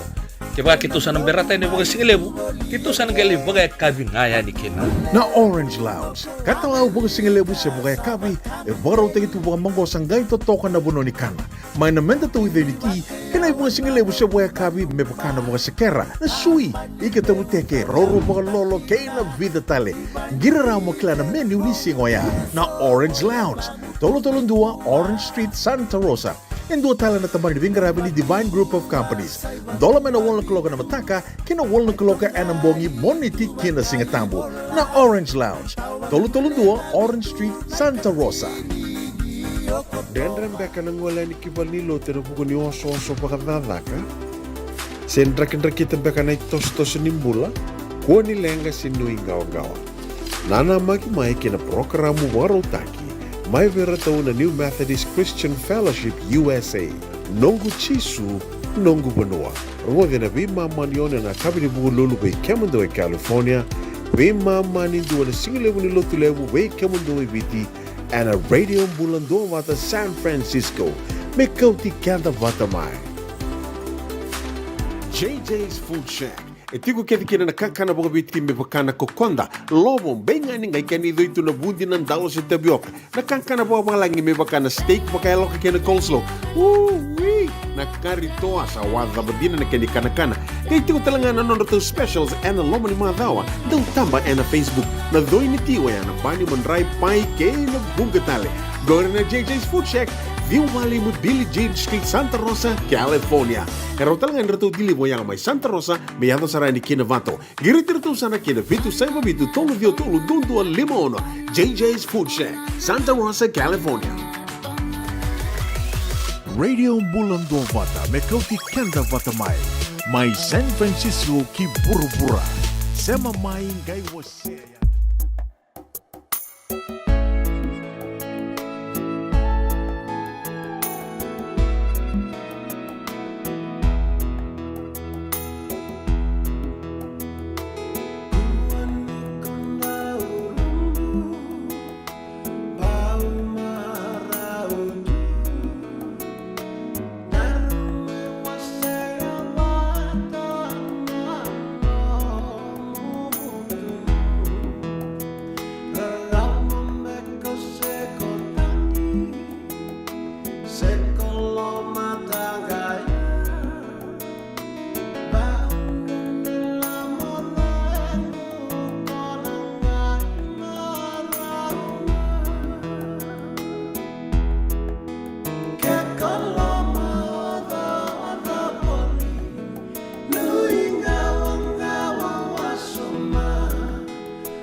Toka na i tawi seroea mai ve chale mareau. Ve waka marota ki tuku ani kina ve kenda Kauti kenda tali tuku ani waka malua. And nromu ni singa. Ne kawi vena kani moni tende ndai ne ka walu ni singa ni vola January. Nromu ni singa tiko ve keito. Me waka ni sa wakilei tungo. Nanraki mbata ka waka nui ni vena ka tiko ani se. Venga na vanua ni sema tiko me kina. And ne kawi ni kua. So mbeka na vanua e se wakilei sartunga ngua na toan rani singa. Senga i singa levu tu na vanua. So na vanua. Kila ni sa bongi lewu saratoka be kim do mai Engilandi waka nui ni vena ka tiko ani. Andona ka inda rongo ave tiko waka lewu ke waka inda ndo waka muria na i tukutuku e na nonda vanua se na nonda borobora. Dona ka e waka wube tal no saratunga waka lewu na kena san waka mena na AI Sando rongo dan beka na AI se senga. Artificial Intelligence waka mbota ni weekend to mai vitin do lewu na kena vital no taki. Sendan do saraba to na ale ala na robots Ya Kongo sa yadun dina mai na kena ngona. Yadun dina mai na kena ngona ni sa lewu sartiko na Artificial Intelligence waka yang taki tiko ka sa tuku ni tiko na ngonongo ni na lewu na dhaka sa na yaliani Sa na yaliani me waka ni sa na waka yang taki ngona na mona liwa se na Artificial Intelligence and robot raunin da kaya me ravi susumitaki me na susumitaka na tamata kasana dhaka nga kina na mona liwa se na robot Artificial Intelligence me wakau tukone ngo ana kai riba mbita ki tikina ni sana lewu na dhaka e na susumita kina balbalea e sana lilai na dhaka me rauninda na dhaka kina o kenda na tamata tambuyani kongonea au wakasama taktiko ver na ngone buli na ngonongo se rana senge sasanga tiko me rana senga walenga vir na ngone bekenda talinga na sama tua toka dena binaka ke wakai senga nindona Ndona ka enda waka o sosta ki kenda tukina na ngono ko dena binaka menda na tomana talimanda na nonda buli ka menda na buli da talimbeka da tur talimanda sona ka roninda na buli da ka me rawa ni na ninda na dhaka tiko nga kina koe ando na waka na nanu ke la ni na bebu ki tiko mbeka waka lewu ke waka enda na waka samataka menda na waka samataka waka bimbi waka enda na samai tu e na bura lewu e na be mata ni tule lewu e so e na buku ni dhaka se mani dhaka dhaba mantanga o sa dhaka tiko kina e na binaka mona wakareda tali vetal na tambana e tiko e na bono ni dhaka nguri e rawa ni ko na bulida me na tosa dhaka tali kina na nomu kila ka na kena bosa taki oro ni kaya bosa taki waka wapalangi na to still be employable, to be marketable me rau ni nanga yadha mai bango endo na visau i bono ni dhaka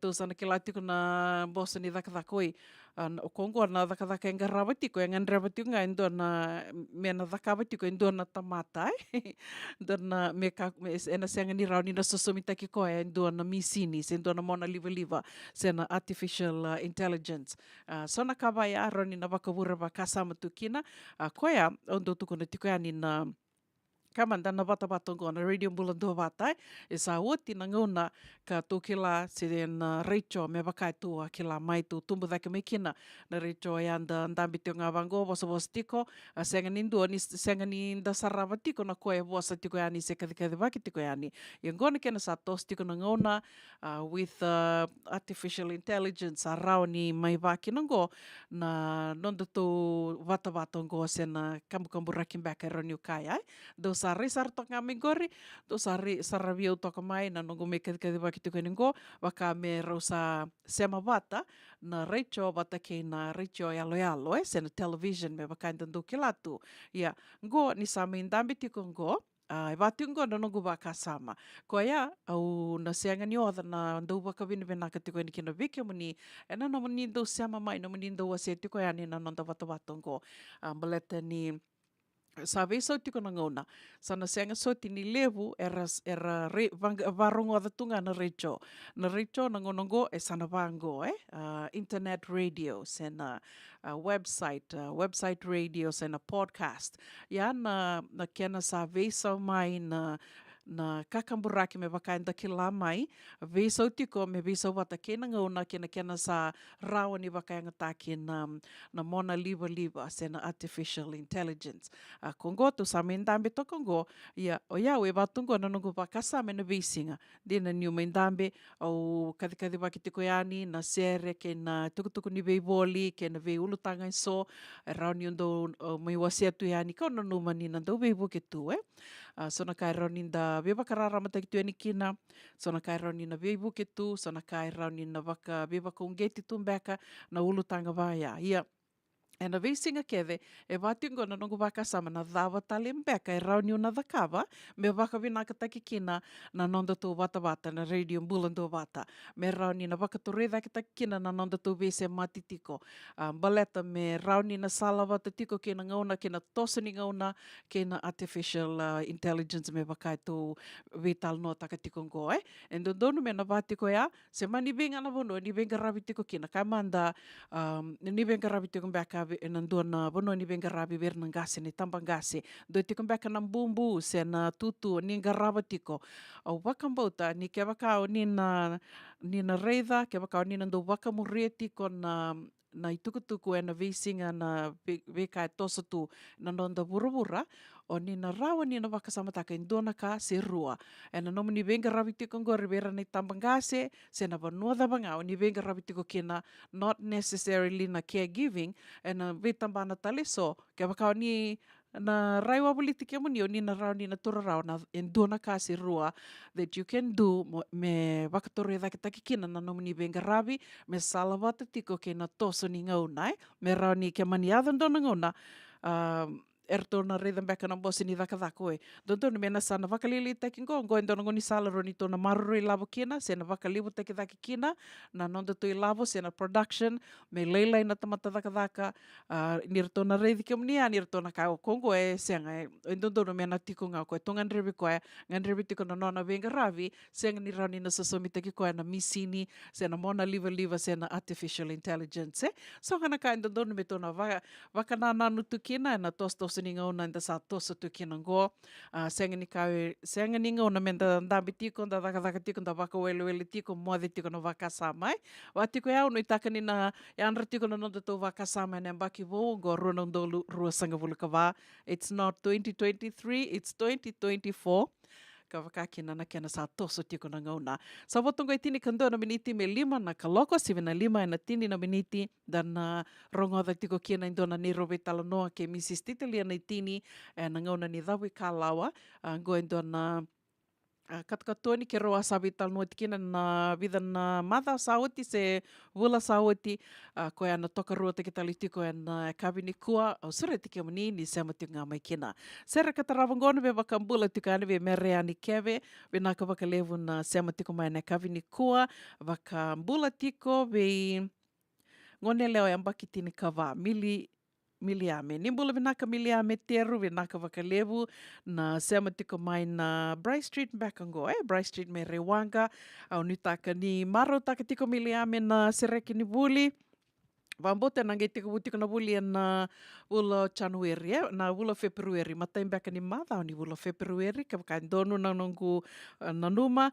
Wakambula tali tingani ve aseli sa maka vinaka wakalevu na sema tiko mai. Happy birthday talanga ve litiana ve tawa. Marama ni Yakita yawe kandabu. Dono mbeka ya? Nimbula vinaka. Wakambula tali tingani ve D Lady D. Bula vinaka marama na ita. Wakanuni vinaka tiko yani ve Kemunrau and City Lewe San Francisco. Wakatalanga kina ve Michael Giviti ni bula vinaka. Bula vinaka Selina Watuwoka. Wakanuni vinaka tiko yani ve Kemundo mai serea na ita siri. Nita kaniando bula vinaka tiko. Wakatalanga kina ve emosi na sivi ke kemundo ke desara na sema tiko ngori mai Nandena Rau Island Resort wakanuni vinaka talitingani vi kemundo na kavini kua dana te ronga damandeani na sere ke andi tatila na kavini kua mai verto na Buddha roka wakanuni vinaka tiko ani andi tatila se vinga na vano ni sema tiko mai kina na kavini kua.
besukia kembali senika.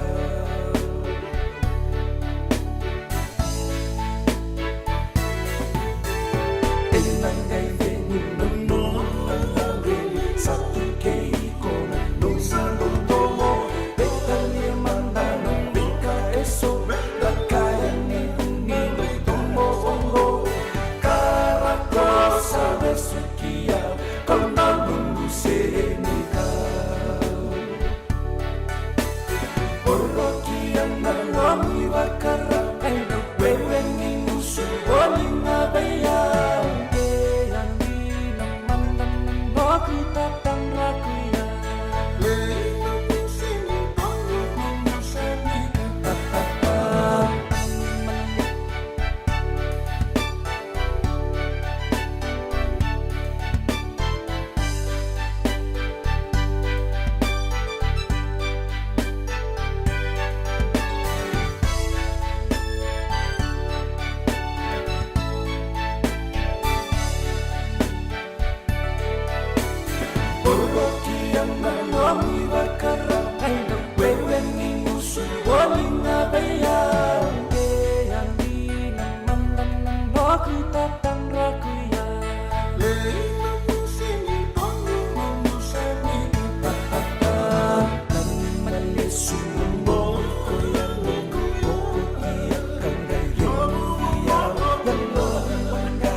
Mrs. Titilia Naitini, the room of the Kinabi Ulutanga Bimbi, and the Undrende and the Kanabi Talonotaki, se will say in a Matanalevu, Ulutanga Tosaki Liu, we won't get the Kandau Velabeti. Romovan is 7 and 2 Tinability Vitina Basing to City, 7 and Lim and a Tinability and a Basing Monity America.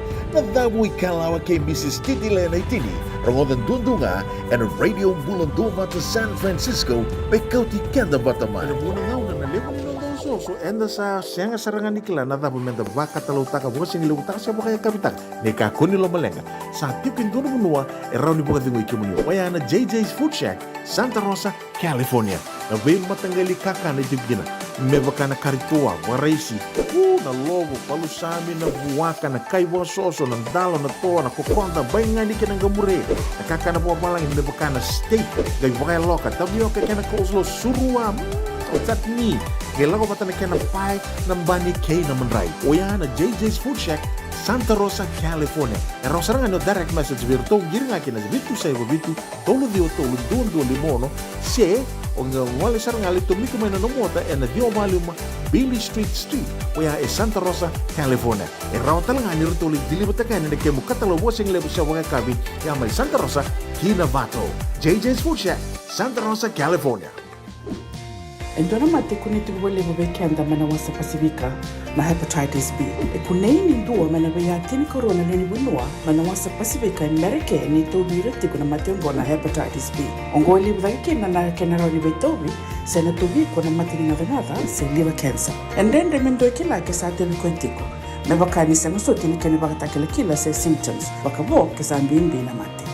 Mbimbi ngona kila mono bakani kebi membaleta na hepatitis B. Peter mai kena telefoni 526 ono vituva 51 sesi kobana nondo to website www.sfhepbfree.org. Senga dina ni kara rawa na daka waka kekiva. Ia endona kainda wipu ke kawaka mamanta taka tuna bengaravi o ya ke tuna kenda toka kana.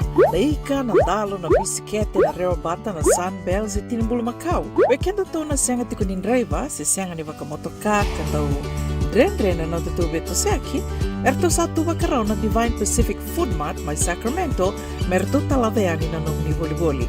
Rawa sara, We tartarangai ani ana telefoni diwa dua ono tolu va diwa ono saivarua. Merto bakarotaka katalada mai na noni volivoli ena kena ngona totolo tua. Divine Pacific Food Mart, Viturua Diwawalu, Franklin Boulevard, Sacramento, California. Namba di telefoni Diwan Dua Ono, Toluva Diwa Ono Saivarua. Erta ungarapa talangani kena lewa sumburi ani nanomu yaya. Maina nonreto stoa kena nomu mate katumba. Nongu chisu, nongu badua. Dorongo na vima mani ono kina vitu ene kabuni bugululu we kemudawe California. Vima mani rua ene kabi kina tolu ene singalewu ni lotilewu we kemudawe viti. E warotaka na New Methodist Christian Fellowship, USA.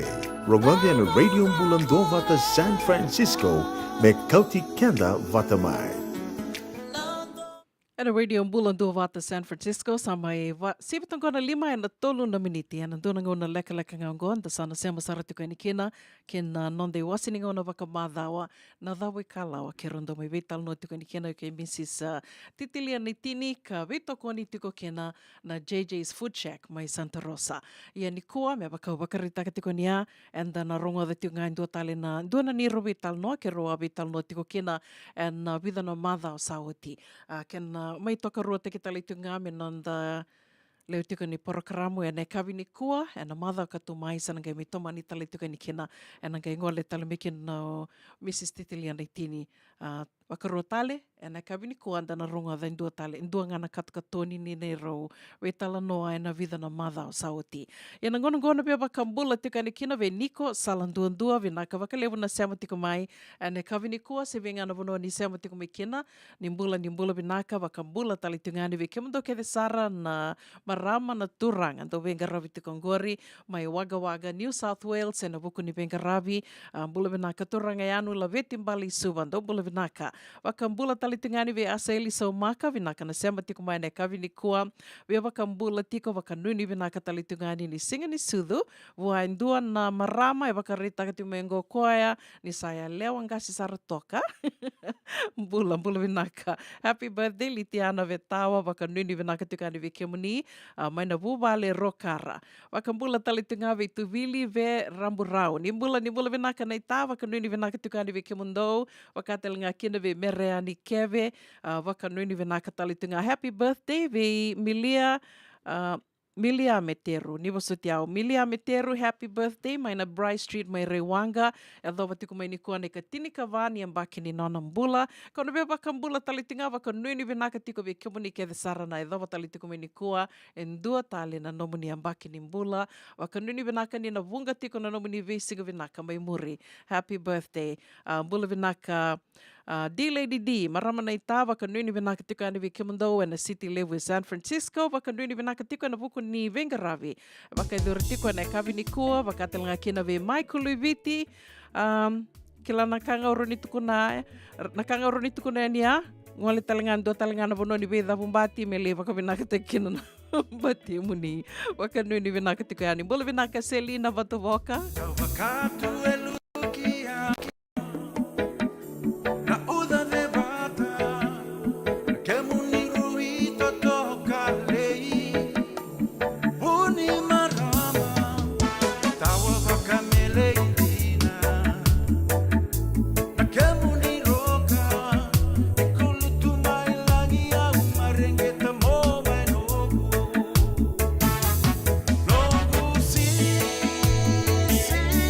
Di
There's one simple vision hack anyone can use to improve kay vision. Mrs. So Titilia you can say Naitini. goodbye to your And a optometrist Vito for Goni good. JJ's Food Shack, Santa Rosa, California. And a Radio Bula Duavata, San Francisco.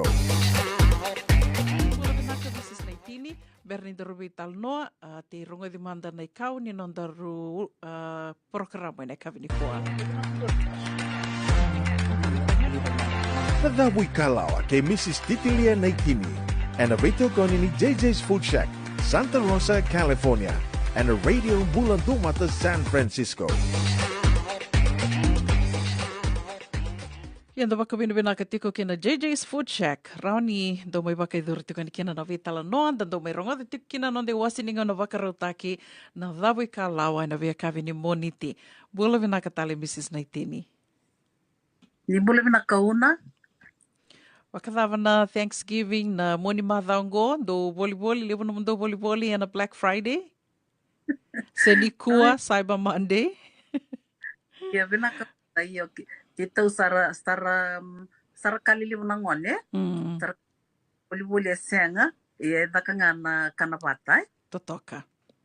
Akani kita ren le sota kete pa matubo vale with our extended families. Wati kira non ritoka ni roto na lubiki rawe. So ndana singa vina kani kim le sota matanga babi wakani nda kanapata nda babi vina katarati ko na bula nda samay rawata tiko ina puno liwang ko Amerika sa nakanda samay rawata tiko. Dina. E dona kau waka samataka ni na singa na Thanksgiving o te ame tangai waka toto watataki ke na singa ni sudu baleta ni e waka samataka na singa ni sudu o kenda benga na lotu waka risto e da kilana imbalin dina ni singa ni sudu ka titombu na nonda waka na numa na singa ni sudu se mani singa dawa e singa ni sudu. Ia na ka indu te kino nge waka samataka na Thanksgiving go into na singa e roni ka ni waka na numa o Merika tō dhoko Merika tō dhoko se mani lotu waka risto se senga and then waka and then na tura ke waka bimbi na singa go na Thanksgiving doe age ke na karua talenga na singa ni sudu e veve sautu na singa e roni nda leki waka na numa ki na singa ni sudu baleta ninda ke latigo na karua sanga bulka lima nga ni singa na Thanksgiving it's the same day every year veambaki ke na woti ni lotu levu ni vulo November and veambaki ka roni kani saya sararo ni radaka kira tu kina na matapu bali na bitokani me dalaki maru taka vata tiko na singongo na singani Thanksgiving do vati ko ana nongo baka sama tambe ka no menirai Iyo una da tanga dona kau baka mina kataka ni tanga me reida na dava na non do ni la bunongo e holiday saranga na Amerika to doko dina keda na singa ni baka na ka Thanksgiving Day ye kita na singa kitolikana patakina na Thanksgiving Day but kir and the families na tarata na taman na kanya tikin na taki gori doko saranga na kanataki na wakatukin na cranberry sauce na kumala weekend pero ngora si potatoes inse sanga imba di pamatal taka nyo o Mr. 19 o ingo nakakani deng lamba kakana ni deng lamba na taki kakana sa tawa ya na matagali karo sa tawa noro sangay buto kami na bonongo pero narala ko may that's why we celebrate Thanksgiving menta pa nakatako na buno libong go Amerika weekend na gay murimay dapa nakataka pero na may tawya ike may tawya takto na bonongo o kentang na gay murimay kenta sang may rip takto kenta may maru takto na wikabinaka erawa nga may kinoira rosuling bulakina matay ni tamatambya kasi hindi na itiko yung Native Americans o yung karangay lakamay from erang bimbir may nilandia meron may batang na bonongo di na tudoko ya te makandarida era maru tak magalibe holiday to the American na Thanksgiving yan na sinisudu senga benta gerede tiko una ni bonongo Amerika milioni na vita matar tungo milioni hindi na nonta bakambauta dina kenta na celebrate tak na sinisudu kenta nga na lupit bakaristo Yana kai bibi kina na Thanksgiving, mateni ang baki na nung sagay adamay, baka mi useng suti ni kilana kini balembale, apart from knowing it's Thanksgiving, iyo, watu ya utia useng suti ni utur bakang bimbi. Mateni ang baki ya, gay karuni ang baki, sa baka mi usangay turarau mai na dava na imbalembali Thanksgiving, mo gay reda ni o irango na tamata ke de Amerika e maruta kasi baka na numana singa ni Thanksgiving sa me dava ti kumengondo na kanu do na namaki kina singa ni Thanksgiving na singa ni sudu kento sa kilatunga ni baling singa ni sudu ke na kain da tondo da kava na singa ni sudu Naka wakalebo Mrs. Naitini na nondaru ulutanga ni kua o baka madala takatiko ni ndoru na tomana tiunga na nondaru vital noa mai na vida na madha sa o tindoru vital noa tiko mekina na ulutanga ndoru sa tura tiko mai me adova tiko mai na madha wa rua sa o ti. Ka o kila na taro mbeko ni avakari takatiko mai ana nondaru vewa se tiko ni sana laki adova tiko na ngauna sa rarawa tiko so takai tiko na rarawa o tena ni ngone se o nona leo ni vale e sana ngai vadava e adui ve na ngona dava me sana ki la kino koia o sa ruti ongo se ndondonu me sana mbiu kina ndone sana ya ndo tal ne sana e so erna ronikaya se anga o kenda menda vo sota tiko ngai Iko mo ndondonu mo vo sota tiko nga na kanrenre iko la kuduruma na no Bula Duavata ya na vo nondoro asa mai dava tiko kina dava mbeka ni sa vakarota tiko mai menda mai menondi te kitaki na singni kua Pinakvali vuna da o awat tiko na mai mendor tamani tinga na vital nongo baleta e sabi tra vali buena na bola matango na Facebook na baleta na Bula Duavata ke na bula ni be bakatotongani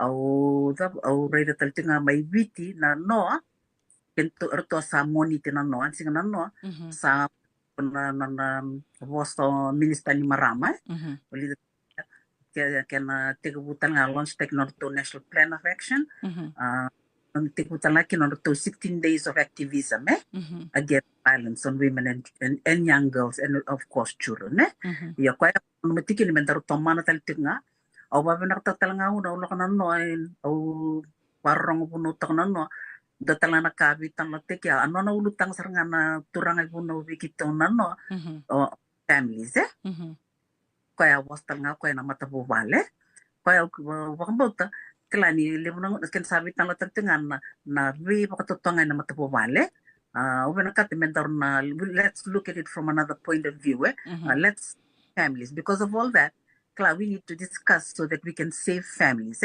We save lives and we save families. But if we can't then that you mind that bubuli, can that klanga, then don't matubale. The family is the basic unit of society. A family. Ni vinaka na vimbudini men lomani matubale. And may vinaka na vikake. No the bimaluai can vinaka dona bonua and doni tip and dona kormbeka. So the family is so important to discuss and because that is the basic unit of society. You know,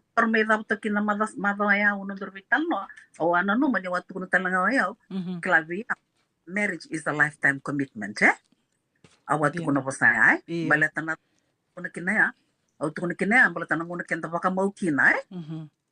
Karena ngonet sali baka mau kina una ni dan gleng duri matan tal bat kirna we kandar tu merawit takna nonta baka mau kenda tu nei kya til death doas pat ya sombe karasin tu na ai kaya ko tu kina that marriage is a lifetime commitment iya una ona tipu nei kya yo kenda rangai lo tin dor bital no ikwan get ko at what point do we exit yani sa stab kina bulo barbara en lomani mata vale yo why is it a marriage a lifetime commitment iya en around ani a lifetime commitment kaya ka oraw na bewatini non roto yago eraw commit te kirao raw baka bewatin sangay tiko non raw tu come back nambala to they have set goals kena karua it's a sacrifice so na come back and do the cover kaya come back kenda rumbak do kantabak do kantabak do kilain do nila huli wala ko chiki kya ya on finance so na kabesa na musu So mbeka na bonon do hangout kino o yiko batikia na marama so turanga kilani na kota mena lenga and nomro bimaluai we're going to cut off some of those relationships or net yang on na sacrifice but kena tol na personal growth tol na kango kwenda na rin tiko ng bula mga tububal ko na rin taravake endo na matububal sindo ng bula makabiyotin between na so it's a commitment sacrifice but can katol na personal growth and the tumbutiko esi etunte kani when it's a personal growth kan mambalya and atiko nan duindui differences between a couple or when the children come in when they start having children and the television in bulaya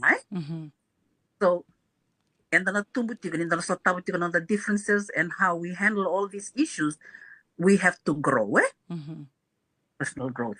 But when you said na ngoni kutuna kinikla ni sa dala ko ngona meli na kandala ko rum sala ko na bi pala sala ko na bi mokwe sala ko ti ko bala bati kini bi wato tonga ni matabu mal ko tarong dana tarong mai when do we exit when okay also na la ko ikena in cuando ken tatawa till death do us part yo sang kam dana lebi mokutiko sendale awtiko yo ve kendo kento nongoni viti quando tau yavu ena lotu vakaristo sena bula be bola tambu kla kuni tuge kai ke pokana biblically separation is allowed separation okay remember separation and divorce are two different things separation is allowed ke pokai so e para rong ting mai ya ni le reve ana mateni kornida wase vit kinatin kandua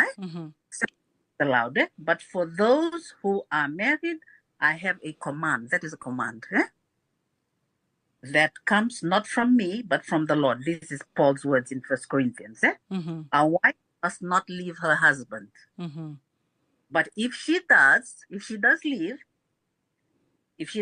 him let her remain single or else be reconciled to him and the husband must not leave his wife. So in this case, if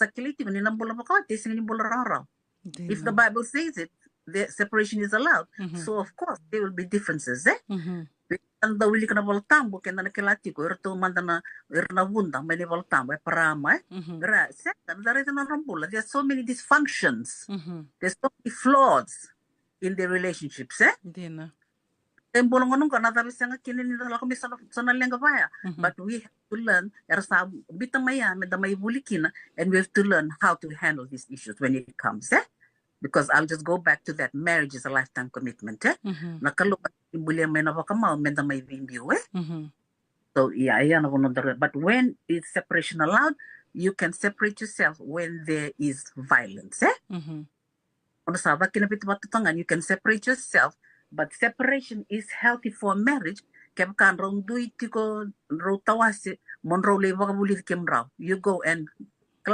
go and try and change.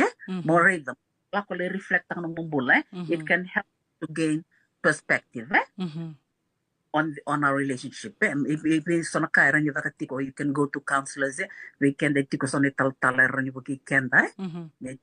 sali to na counselors tikungo whilst on that note veir na parang tikumai do chininting mera erkilati this is an important issue to discuss or Mrs. Bonrom kwa watu ni chikin na guidance counselor may USP o kwa sa to wetik may Sacramento we came in is merani Bonrom o kwa kanga sa tungno mo kwa me enrenrevo amen do la may on air eraranga bi kwa kepaka erna rani giriani vano na telefoni o kwa tumberi right yang dona opening satu ke ave kemuni oni ngandra ba moni tumberi we kemni sambola ba ko tiko no tiko Sacramento se vinga oni rengiri tiko klaun nagarin bitet talen non nambani telefon ni rengiri ko ni roni bitangno kon ngarin tumberi kemni senga we kemni na ba ko tiko we kemni tan ngani sangai we ba sakitiko courting those then relationship young people you can always call her and she will advise you I would recommend take kwa bagale batin ko dona marama tumberi usar nga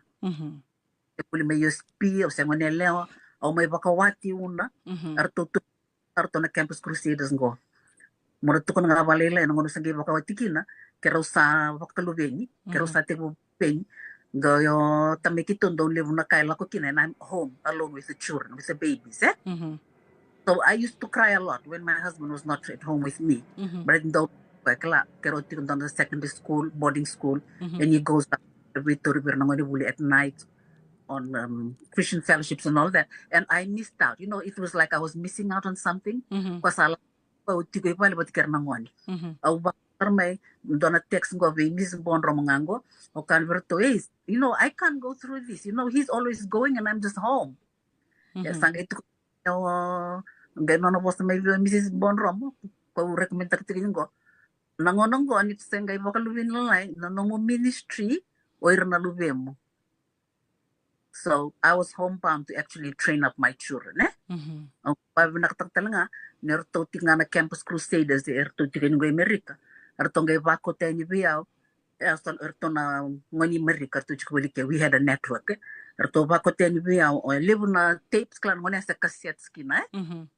Mo kero do barang of the two on the role of husbands and the role of wives in a marriage. Ya ko buke kiro to men nero tosting men nero bula bangawati. Kaya kung tiko ni wala ito na wala tamba that separation is allowed. Kaya bala na kaloy kilati ko ni natiko na imbula babala. Yeah, but then when do we exit? At what point do we exit? So you can't separate. It depends on how long can you withstand what's happening. From a scholar, when you have employees, how do we terminate? How long are you going to tolerate an employee who is underperforming?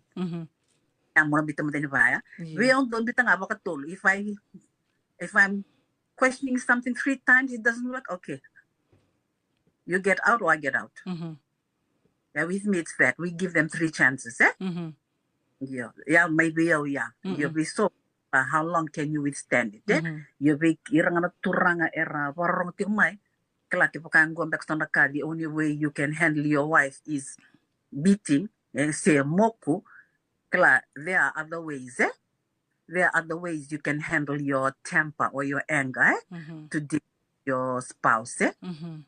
Gonna be what tini do wango uno monotukun mono se do ngon medunukin and do pagtakna class like reni toron na kami birik ko kino tina sin do kabaya sangay tukuna bi ko reda nangoni ko do dunukin kakunyo o birik no tim birik no tim torna kangori that object hit the wall. Walk out, those kind of things.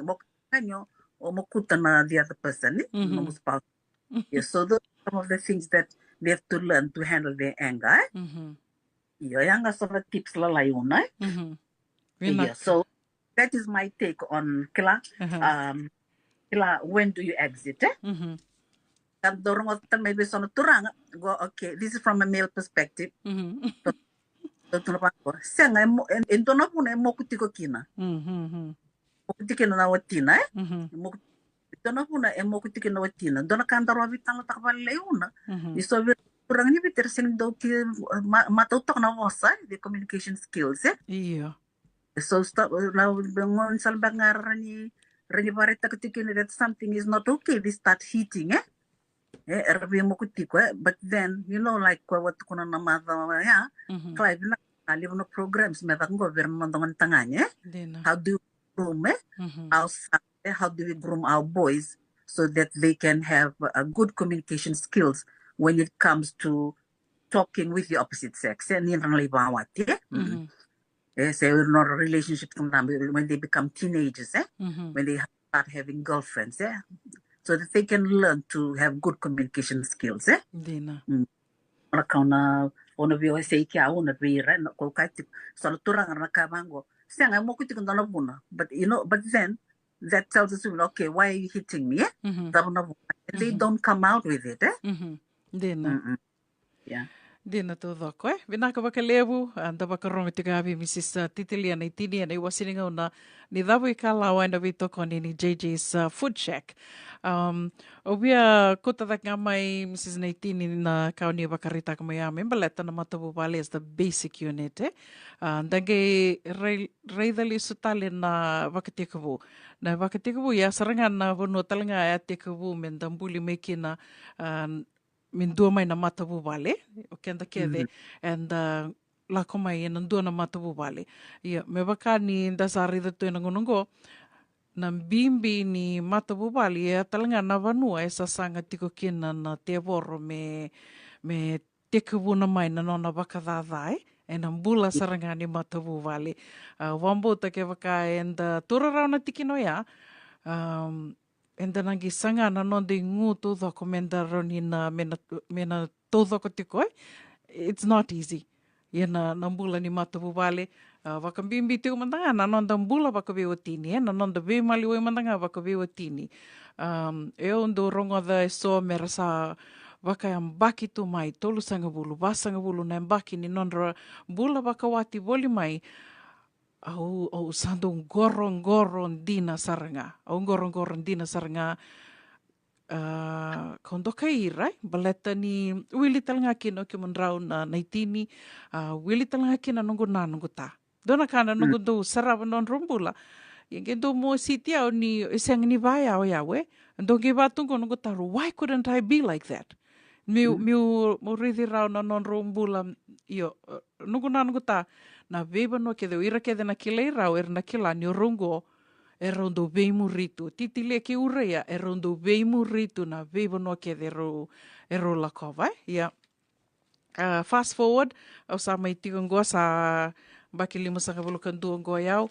Yeah, o tia sangai mai dua tale na bula waka wati sa mai tiko tale kinango au sangai sanga tiko na nongo ingu me todo ako tiko nga me na kakua ni kasurai. Ko ngau tuku ne ai senga ni rawa. Ka ngau sanga indo wakana numi nai tātu ngā kina. Na numa tiko ke wakandur na senga ni wakali uthi tiko na kaluna. Vingona kede na kasura no rumbula. We always have to put him first, wakararawi tiko buai na vingona kede. Dona ngonea, ango kila au senga ni kila, whether it's a mentality, Ira na turanga e vai anonro wakasama. Is it just a Fijian mentality, Baleta ni o sa vangoea. Vata mdur sa lako mandur le counseling. Yo kirongo kiro sa lako duruma mai nambula wakawati kavoro. Sa kironga mai toso tiko ngoe. So gai raun yo ni na taka tiko ike. Nindas a vida mai na nondambula wakawati. Sa lako vata tiko mai ke na nomu baggage. Na levo na baggage e Kauti ko mai, sangue mo sanga mengi mai Dua Vata kede na baggage ngoe. Kongo ne dona singo savango. Vada mandur sali counseling manda, vakabi o kendoro ngandreva kila na binaka. There's no harm in it. Baleter tu o ira karabuli da tu na veka vango, sombeka na kanduru senga tu ni kila, sombeka na libsar na karo ninda na bulida. Vada mandur la komanda. Ange kedi so mai. Senga o sini ve counseling. Konga ya, asange ngumatua nga tekindur. Ngumatua te nga na masu, da sana wakararawi tu nga idake. E dua tale na ka uvea wasea, wakasamatanga na ka di wasea mai Mrs. Naitini, na nioira na turanga, kua rando wala kuko wavera na watinra. Uvea tokarua takatale, au indua kau lakuduru matalanga me nambulea, violence, O sangue do batingo na nungu bakasama. Baletam beka ni o ira bakata gira, senga ni lomanira bakata kira. Baleta ni vango, o kenda mantanga, o kila ni bunga be kenda na marama, na roni na bakantina taka na tikinango. Nindona ka iko da kaba, iko kila ni rarawa kina na otimo, iko talanga iko na rarawa kina, So we try so hard, men da kaku ninda da kaba indona ka iko kila ni na rarawa kina na otimo, because it hurts you too. Io, o te au sangue ndo lako nungu wakasama mi ureidira na turanga ko e sando non rei sautunga ni lenga tō dhoko ngā mera sa vimoku, mera sa vimoku. Ndo ni romba se na kena tautu mandanga na bosa, me waka me tautu na bosa, me sa rauni ko kilatu na bosa, na kita sartunga ko na nona i tautu ni bosa, me rauni mawua kena na lui ko ya, na lui na watina, nonretu na. Na kai ngendo lako tiko botu tiko me bia, na tiki na wala tambu, ke waka iko o lomani koia, iko na senga ni wakararao tiki koia. Yo koia me waka ni sa ke muika sa, as your spouse, you would not want to hurt him or her. But tini kusakila, iko ba mosia tiko na ngona, se na ilona, iko ba mosia talitinga na ngomu, se na ilomu. So then it goes back, na tiki no bia kota dake mingo, then duam beka, e vunga be kenda senga tu nikila how to even love ourselves. Yes. Iya, nalalom. Hindi na Iko mantanga wakatiki ko, iko siyang tumantanga ni kolomani ko wakatiki ko eh. Wili talanga kino kenda na maramay. Kaya una, kwa tumango, klau, o doon mo nang bitan no taktiko, nanonda how you behave, ito mo bulivi. You learn by seeing. Kala, nida tumbo da kitiko may kenda sarapa tiko na ng bulo, kenda na ngone, indangone, ito tolo sar nonda na kanda rate, pati kena kanda rongon, right? Yeah, so the children, you know, they are good, they actually they imitate us, mo kilatal ka, uir tala ng ngone, kaya kung daw garo na kinanira sa mga nalayra politiko, everything that we say or do, you know, the teachers, they go and tell tales in school to their teachers. Hindi na. Plus their teachers. Kaya daw garo na kin son kan daw tukunas datakaw in front of them. Some children they don't even love themselves. Daraditi ko son niranggasamay, they keep hurting others, because they never knew love in their household. Ang nyo mani may rangon yung bili rakitunga dar to sarang mga ile weekend dar ito tunan ni lomani ko rubul sana, even some teachers do that balatan daw rambula nga men rambula, that was the lifestyle they grew up with. Oh, you gonna sing rot na ka, you think you're going to no toto ni bosa we require celebrities tong darong son testimonies nakarala ko durma may it's that when a teacher says this, o kenda ndalot o kenda enda sa lot to kenda don menda kile kenda binaki no nakalo elo mani kenda so ko do tuntungan kina na bimbi ni nondambulo ko to me why I say na nondambulo na ito ke don tamate bugini binang mata buwale se nondambulo ni nanda ena pa buli may vale ni binaka may vale wati kena lotu wacha wati kena kanda buli ni da sa buli you increase your knowledge from studying, from going to school, from learning, and even now, madang dana ka recommend ta kaya, we can let tunga America. Kung nano man yaw sa mo kun level, try and go to some adult, so na wala lang tuma you're interested in, go. Elew dana ka level ni wala lang tungo, Di na to ko. Short seminars, ron nila warong tukina, may buki kenda tikmo na nambulang ko kati ko kena nambula bakawati nambula bi maliwai. It's the life of relationship. You relate to your spouse, and then your spouse's both sides families and friends. So sangkailan ko taki kana networks ko tunetiko for a marriage to last a lifetime, it includes commitment, sacrifice, but kind of personal growth. I got this from Gottman Institute. Don't go to make valuable information when it has to do with family lives or relationships. Yeah, when we end on that talking, but can karong ikot ko mo iko non taras ni tasaraw na volatambo nombro matabali ng gas how did my mother do it? Until death do us part. So with me, although man, I couldn't be like my mother. We just like, oh no, I'm not having this. I'm just walking out. But ni korete tingo riko tukuno tiko iko ni matabubala kambu dina nakalo eno na takasara na tebor me wasya na matububal kem kangan daro tebo may kiauna vetali na kana may kero mo biutin kero mani nintat lebu na we throw in the towel, you know. But saroy ko na wasa may tumba ko atukon na ngone the third party. When the third party comes in speaking to one of the spouses, onga yo makatundalingay kaya sa parang ika, yangon ko na may mga kastura. which happened in the Garden of Eden, so yana kami design rabot vikim nyana bawati ni tikongo. Levo na so weekend sabo kana no mudunru banga no spouse ik sabe le co-information mai so le vangar dan beka ver mai tumba Vangar Lomani. Vangar Lomani, that's it. Pity party. You take your pity party to a third party. Hindi na to doko Party to a third party and it ends up breaking your family. So, mendayan rabo tikia, weekend na bakawati. Then rabo na kachika, Wiki raw sa ko tulitik nga rabo kabit. Tukuno tayo. Sabas ang ulang bengko ni rabo bakawati. Esang ni raw. Ye me bakani ke rabo kandi ke rotik that marriage is a lifetime commitment and we know that the devil is working so hard to pull us apart and break our marriage. That is why we always go separated and we reconcile. We learn, We learn who are our real friends. That's one. We cut off those that are not. So now no deva karaw ko isang ibinaka and then abiso taka. And ako kaya ko marriage also goes with our personal growth as couples. Vinaka. Vinaka wakalebu o maruta walebu na nomuni ko tada kamengore that separation endondo kaya waka sa do maindoro ngonea ndondi tu manda ndondi leva ka sama tiki kianda tu manda sono ngona go meu tuku na sarama tanga waka ndondo sono ngona do rei lesu gona nungumbula nga waka tiki au do rei lesu sange do watungo isa undiva mandanga meu ando vosota tu wataki kaya. Onde vamos mandar meu outro rio tu ngapa kemalu meu sota tu Yo sangendo bakamenge flashback mai na veka ya doi.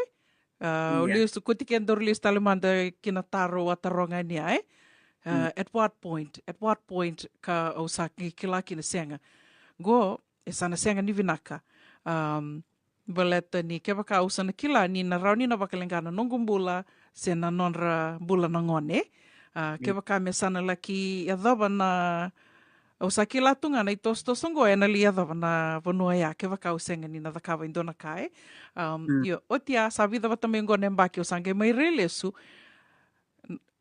to me sana ese tu bati ngaya se senga ni indona bisau ko ya baka me undo ya lo baka dengu tikina that I made the right choice ke baka senga kia mani indua na vanua bakaloloma se vanua da sare li tinikina na bula ni matabu vale non rambula na ngone no gumbula talamandanga bakate kia separation is good ko ngaya anda sana masula ketik nga na non te tostos na bisinga senga ni karara na bulang ko senga ni tukuni na rawai bakandi taketik nga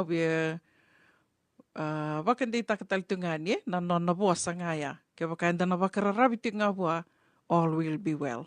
To na tangi ni kuwa, yan ni mataka na ron ni na vinakadaki ng bulay. Dotang beka na kao ni Vio siya, Mrs. Naitini?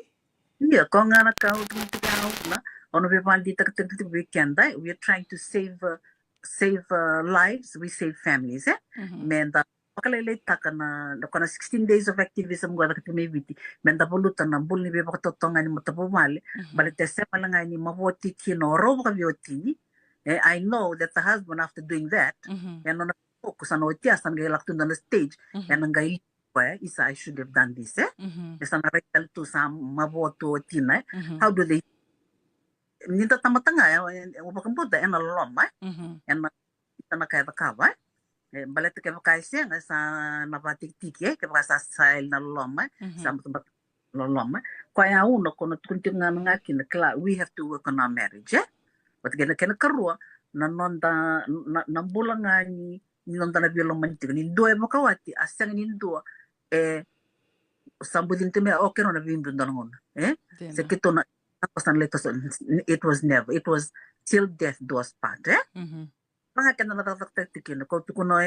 will stress it again. The family is the basic unit of society. Separation is biblical. It gives the couples time to actually reflect on themselves alone. Can they change or can they not? But can corona divorce? awatukuna divorce and separation are two different things, eh? Yes, so sana yata Mindanao States na divorce sana yado, eh? Berarti nata indo virau sana lay nangonan di separation na sana lay sa taptal bekin indo sana decide to leave, eh? Ya sanga inon raw. Yo kenda na lotu da kilachiko divorce is a no to nan bula bakaristo, eh? Ya ko una bito kay tia una pa kanino na nakatiko, eh? Ninda lakabuti ko na ngona ni festive season. Manda na ready tiko weekend kena na matubo male me nakatiko na tabi maliwaye. Venaka vakalevu. Mrs. Titilia na itinio ya na dawi kalao na bito koni ni JJ's Food Shack. Kira may bewa si tiko yani na bewa tangi so. Kubuta tiko na nonda mbula, na nonda tostos na mbula ni matavu vale ka kira waka nui ni veka kira ndo may bewa si taka tiko yani na rao ni na bewa ka enrati tiko waka raramataki soli waka sama ka bewa ka ungeti tali tunga se mani waka dava na tuwa kini mbula ni sota kai tiko ni laka duruma tiko na kavini kua. Sana may dava tali tunga ikiana nonda iwa siningo na Vata vinaka waka levo Mrs. Naitini kalunga ta tiko na madhaongo darungai mai veto mani tale na madhao katumai. Vinaka una. Nadabui kalawa kay Mrs. Titilia Naitini and a veto koni ni JJ's Food Shack, Santa Rosa, California, and a Radio Bula Duavata, San Francisco. JJ's Food Shack. E tiku kedi kina na kakana boka biti me pakana kokonda. Lobo benga ni ngai kani doitu na bundi na ndalo se tabioka. Na kakana boka malangi me pakana steak pakaya loka kena coleslaw. Wee! Na kari toa sa wadha badina na kani kana. Kay tiku talangana non to specials and lomo ni madhawa. Dau tamba na Facebook. Na doi ni tiwa ya na bani mandrai pai kay na bungatale. Gore na JJ's Food Shack. Viu Valley mo Billy Jean Street, Santa Rosa, California. Karo talaga nrato dili mo yang may Santa Rosa, may yato sarani kina Vato. Giritirto sana kina Vitu Saiba Vitu Tolo Dio Tolo Dundu al Limono. JJ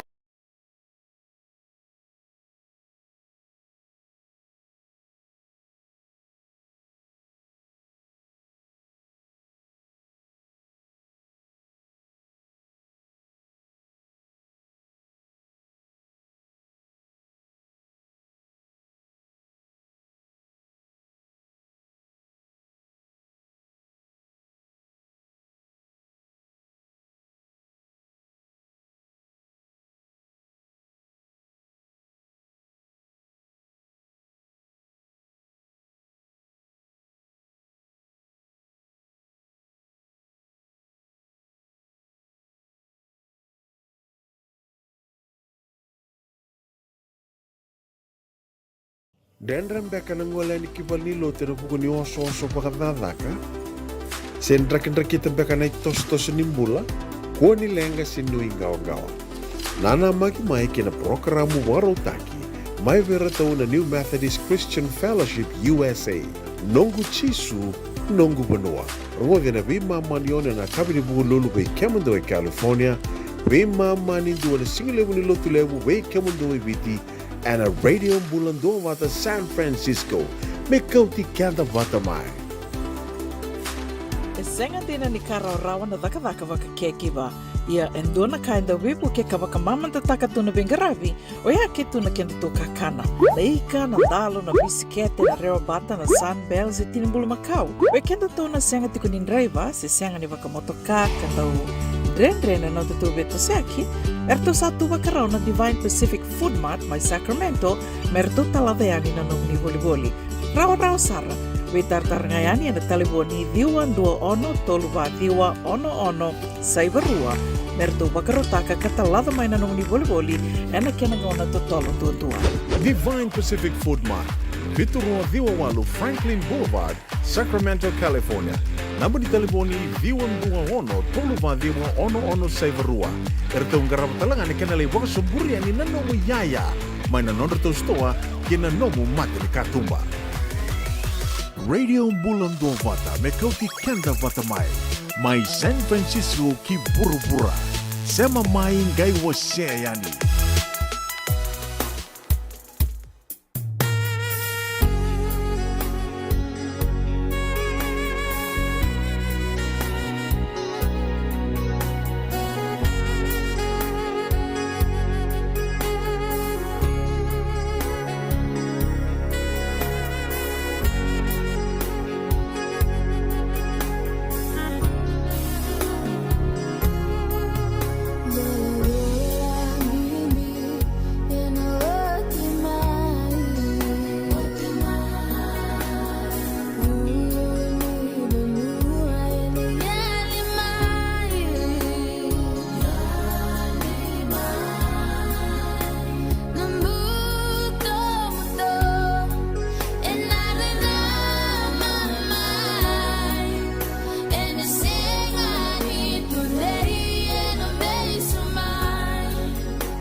Ana radio Bula Duavata ono itaka ni o ni a marutaka na I wasiningona ni Dhawi Kalawa ki titilia nei tini ana veito koni ni JJ's Food Shack ana kavi ni moni tenda indai ni kawalu ni singa ni vula January da mai rongo de tuka ando na katukatoni ni Nero Vitalanoa na mother o ni oti na Thanksgiving.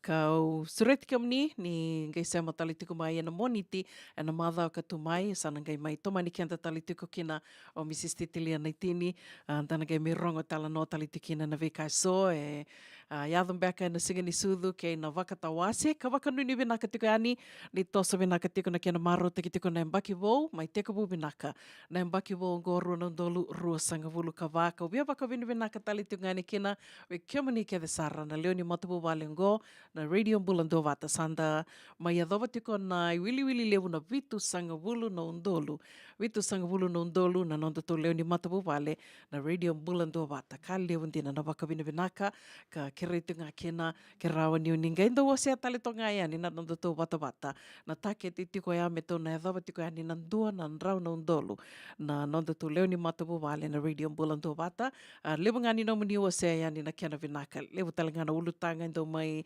dhaura ki tiko na nonde wasiningo na watongo levu na bulangi rando e adho tiko mai we tartar tiko mai sema tiko mai na vei se vuruvure so ka ndando mai rongo i tala noa tiko kena ndando mai bulango di tiko ni kena na nonda to wata watongo na radio Bula Duavata ka ngonea au sureti kamni tau sema tiko ngā mai o tina ono e na tini na miniti na sema sar tiko ni kena ke na ndua na nongo weka turanga ni na mosi ratu i wheremi bua se rau e ana nonrato sana mai sa mai teka wutiko na venga ravi ni Sky Trade International mai teka wutiko na moni madhango na ngai mbiuta dhaki tiko ani sona i tamba me ndana reda tiko na vekai so e rato sa mai wakai dhora tiko rato venga ravi tiko kena na nonrato tambana ni venga ravi na matangali venga ravi e rato na mai venga ravi tiko kena se sa teka wuta ki tiko kena e na moni madhango na kena wakamatai lalai au suri tiki mni ngona kena e amoni sema tiko ngā mai ke rona ngai mai weitala no tiko ani ke na turanga kei liuliu tiko ni kampani ngo ratu i wheremi bua se rau.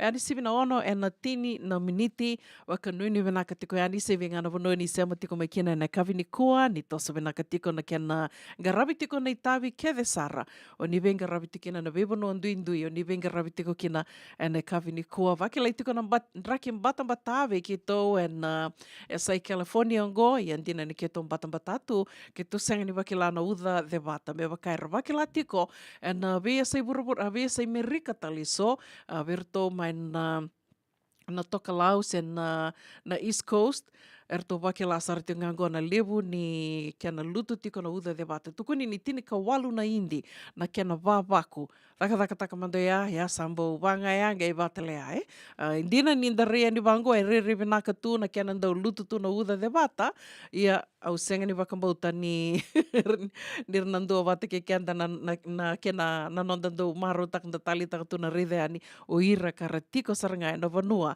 ka rawakila tiko na lutu ni udha de Vata e na ngauna saranga ngo koia a vikimdo na wakila tiko ngori na tonrani singa mai na moi rani nonda vanua mai viti o sa wakanuni tiko ani kau o wakambauta senga ni madala na taronga ngo e vinaka dai vikimdo mundo tiko mai sana ngori sendo tiko i sana ngo na batambata se verto karto wakila tiko na udha de Vata ya tini ka walu na indi na kena wawaku koia sa vinaka mandanga tu tiko ngana vono tu tiko kina tu sa waka vinaka taka mandanga na itu wakinin raki tu wakila tiko vikito ena sai California ngo e to toka tu nan raki dena ngani samba uwa sarto ngaya na batambata sa watongo rua na miniti me ono na kaloko waka nuni vinaka tiko ani na kavi vinaka ni moniti andai na ka walu ni singa ni Bula January, ndombula vinaka ratu vini Prakash, mai vingori, rosanga bula ka ono na degrees up north, mai New Zealand, kata just like Fiji. Ia, o kila kem tu talinga, do wakila na udha de Vata mai sanangori, na numdo ndrake mbata na bula mbata na bula chune chulai vaya wakambula talitinga ni ve aseli so maka vinaka na sema tiko mai na kavini kua happy birthday ve litia na vetawa wakanuni vinaka tiko ani ni onisa dova talameni ko endo tali na nomani ambaki ni bula ro na numi talitu ngā kina o te maleti ki Abigail Rokaran. Rombula vinaka. Mbula vinaka Drew Grace. Waka nueni vinaka tiku ane na vuku ni venga ravi waka idhuritiku na city level e San Francisco. Wakata ngā kina vei una isi na mbose ni mbula vinaka yadha. Mbula vinaka chona adha ni koro. Venga na vano ni sema tiku mai kina. Ane kavi vinaka ni moni tiendendai ka wakata ngā kina vei sista. Matelita seni kuradhiri. Happy New Year. Happy New Year. Sandende koni ali mai sista. Au ni taka ni mbula vinaka tiko. Wakata ngā kina vei D, Lady D. Waka nuni vinaka tiku ane vei kimunrau mai na city. Niko salandua ni mbula vinaka. Do mbula vinaka mai Wagga Wagga, New South Wales. Laveti mbali suva. Ke kumdo ke sarna venga ravi tiko mai Sanangori. O we waka mbula talitunga ve mareda lalanga vesi. Sandende senga ni rei tiko mai o maramatau. E onu itaka ni mbula vinaka tiko tau venga na vano ni sema tiko mai kina. Ena kavi ni kua.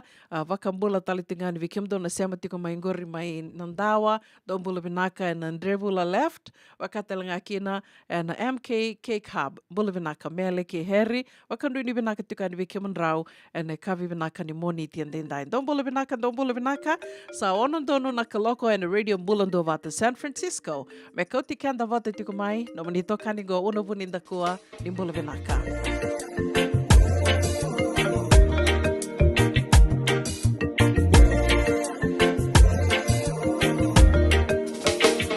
Oyanrave de kalatu nonguna numa nondarunga una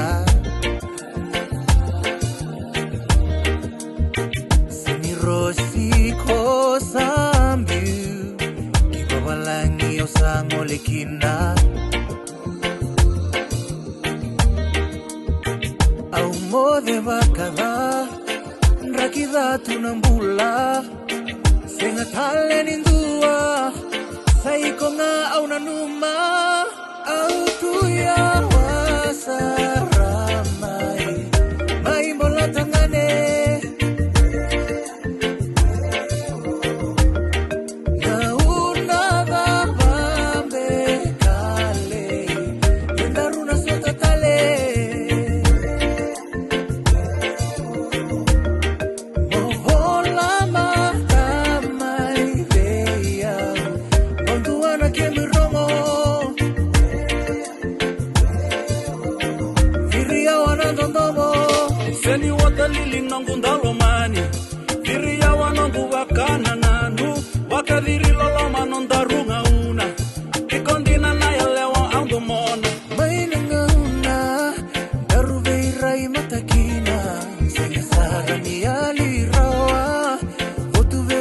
Takamira se sombo nongu liliana umba uvoleka rosibula singa tale nindua saikonga au nanuma au tuya wasaramai maimbola tangane diri ya wanando ndombo na unava bambe kale Daruna sota tale Isa sobo nagulewa Movola mata maideya Banduana ke mirongo Ikundine na hilewa andomona Ikundine na hilewa andomona Autuya wasaramai Maimbola tangane Diri ya wanando ndombo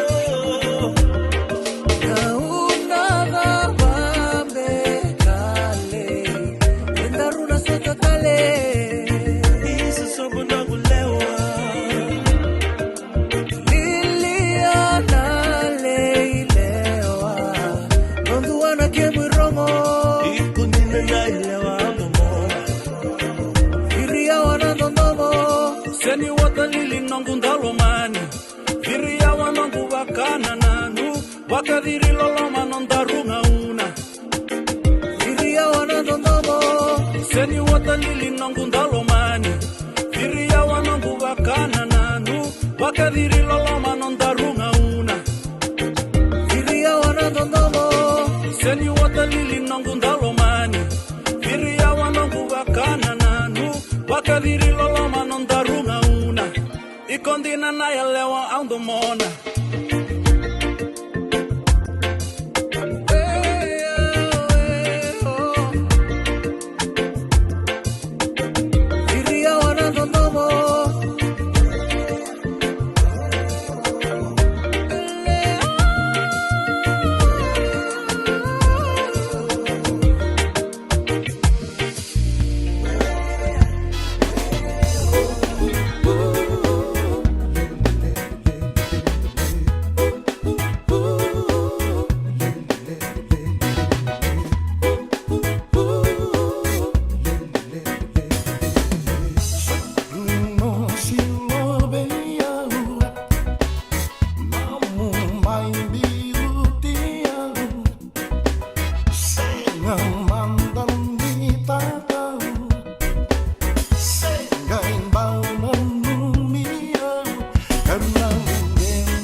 Raunda turang ambale ruongo na bewe kanike na beile ledhininra wa turang ye mebakata ki James Doughty rausama ni maingele ruo talengakin nama kamay na toso ninga una kay City Veni Raturla siba na tinikaruan na 10 miniti e biti na may singlutulebu siba na ba na 10 miniti may yamarika na may singa pukilulu toso ninga una vito konikin na Divine Group of Companies Rongoda and a Radio Bula Duavata San Francisco may Kauti Keda Vata. JJ's Food Shack. E tigo kedi kina na kakana boga biti me bakana kokonda. Lobong benga ni ngai kani do itu na bundi nan dalo se tabioka. Na kakana boga malangi me bakana steak bakaya loka kena coleslaw. Wee! Na karitoa sa wadha badina na kani kana. Kay tigo talanga na nono to specials and the lomani madawa. Dau tamba na Facebook. Na doi ni tiwa ya na bani mandrai pai kay na bungatale. Go na JJ's Food Shack. Viu Valley mo Billy Jean Street, Santa Rosa, California.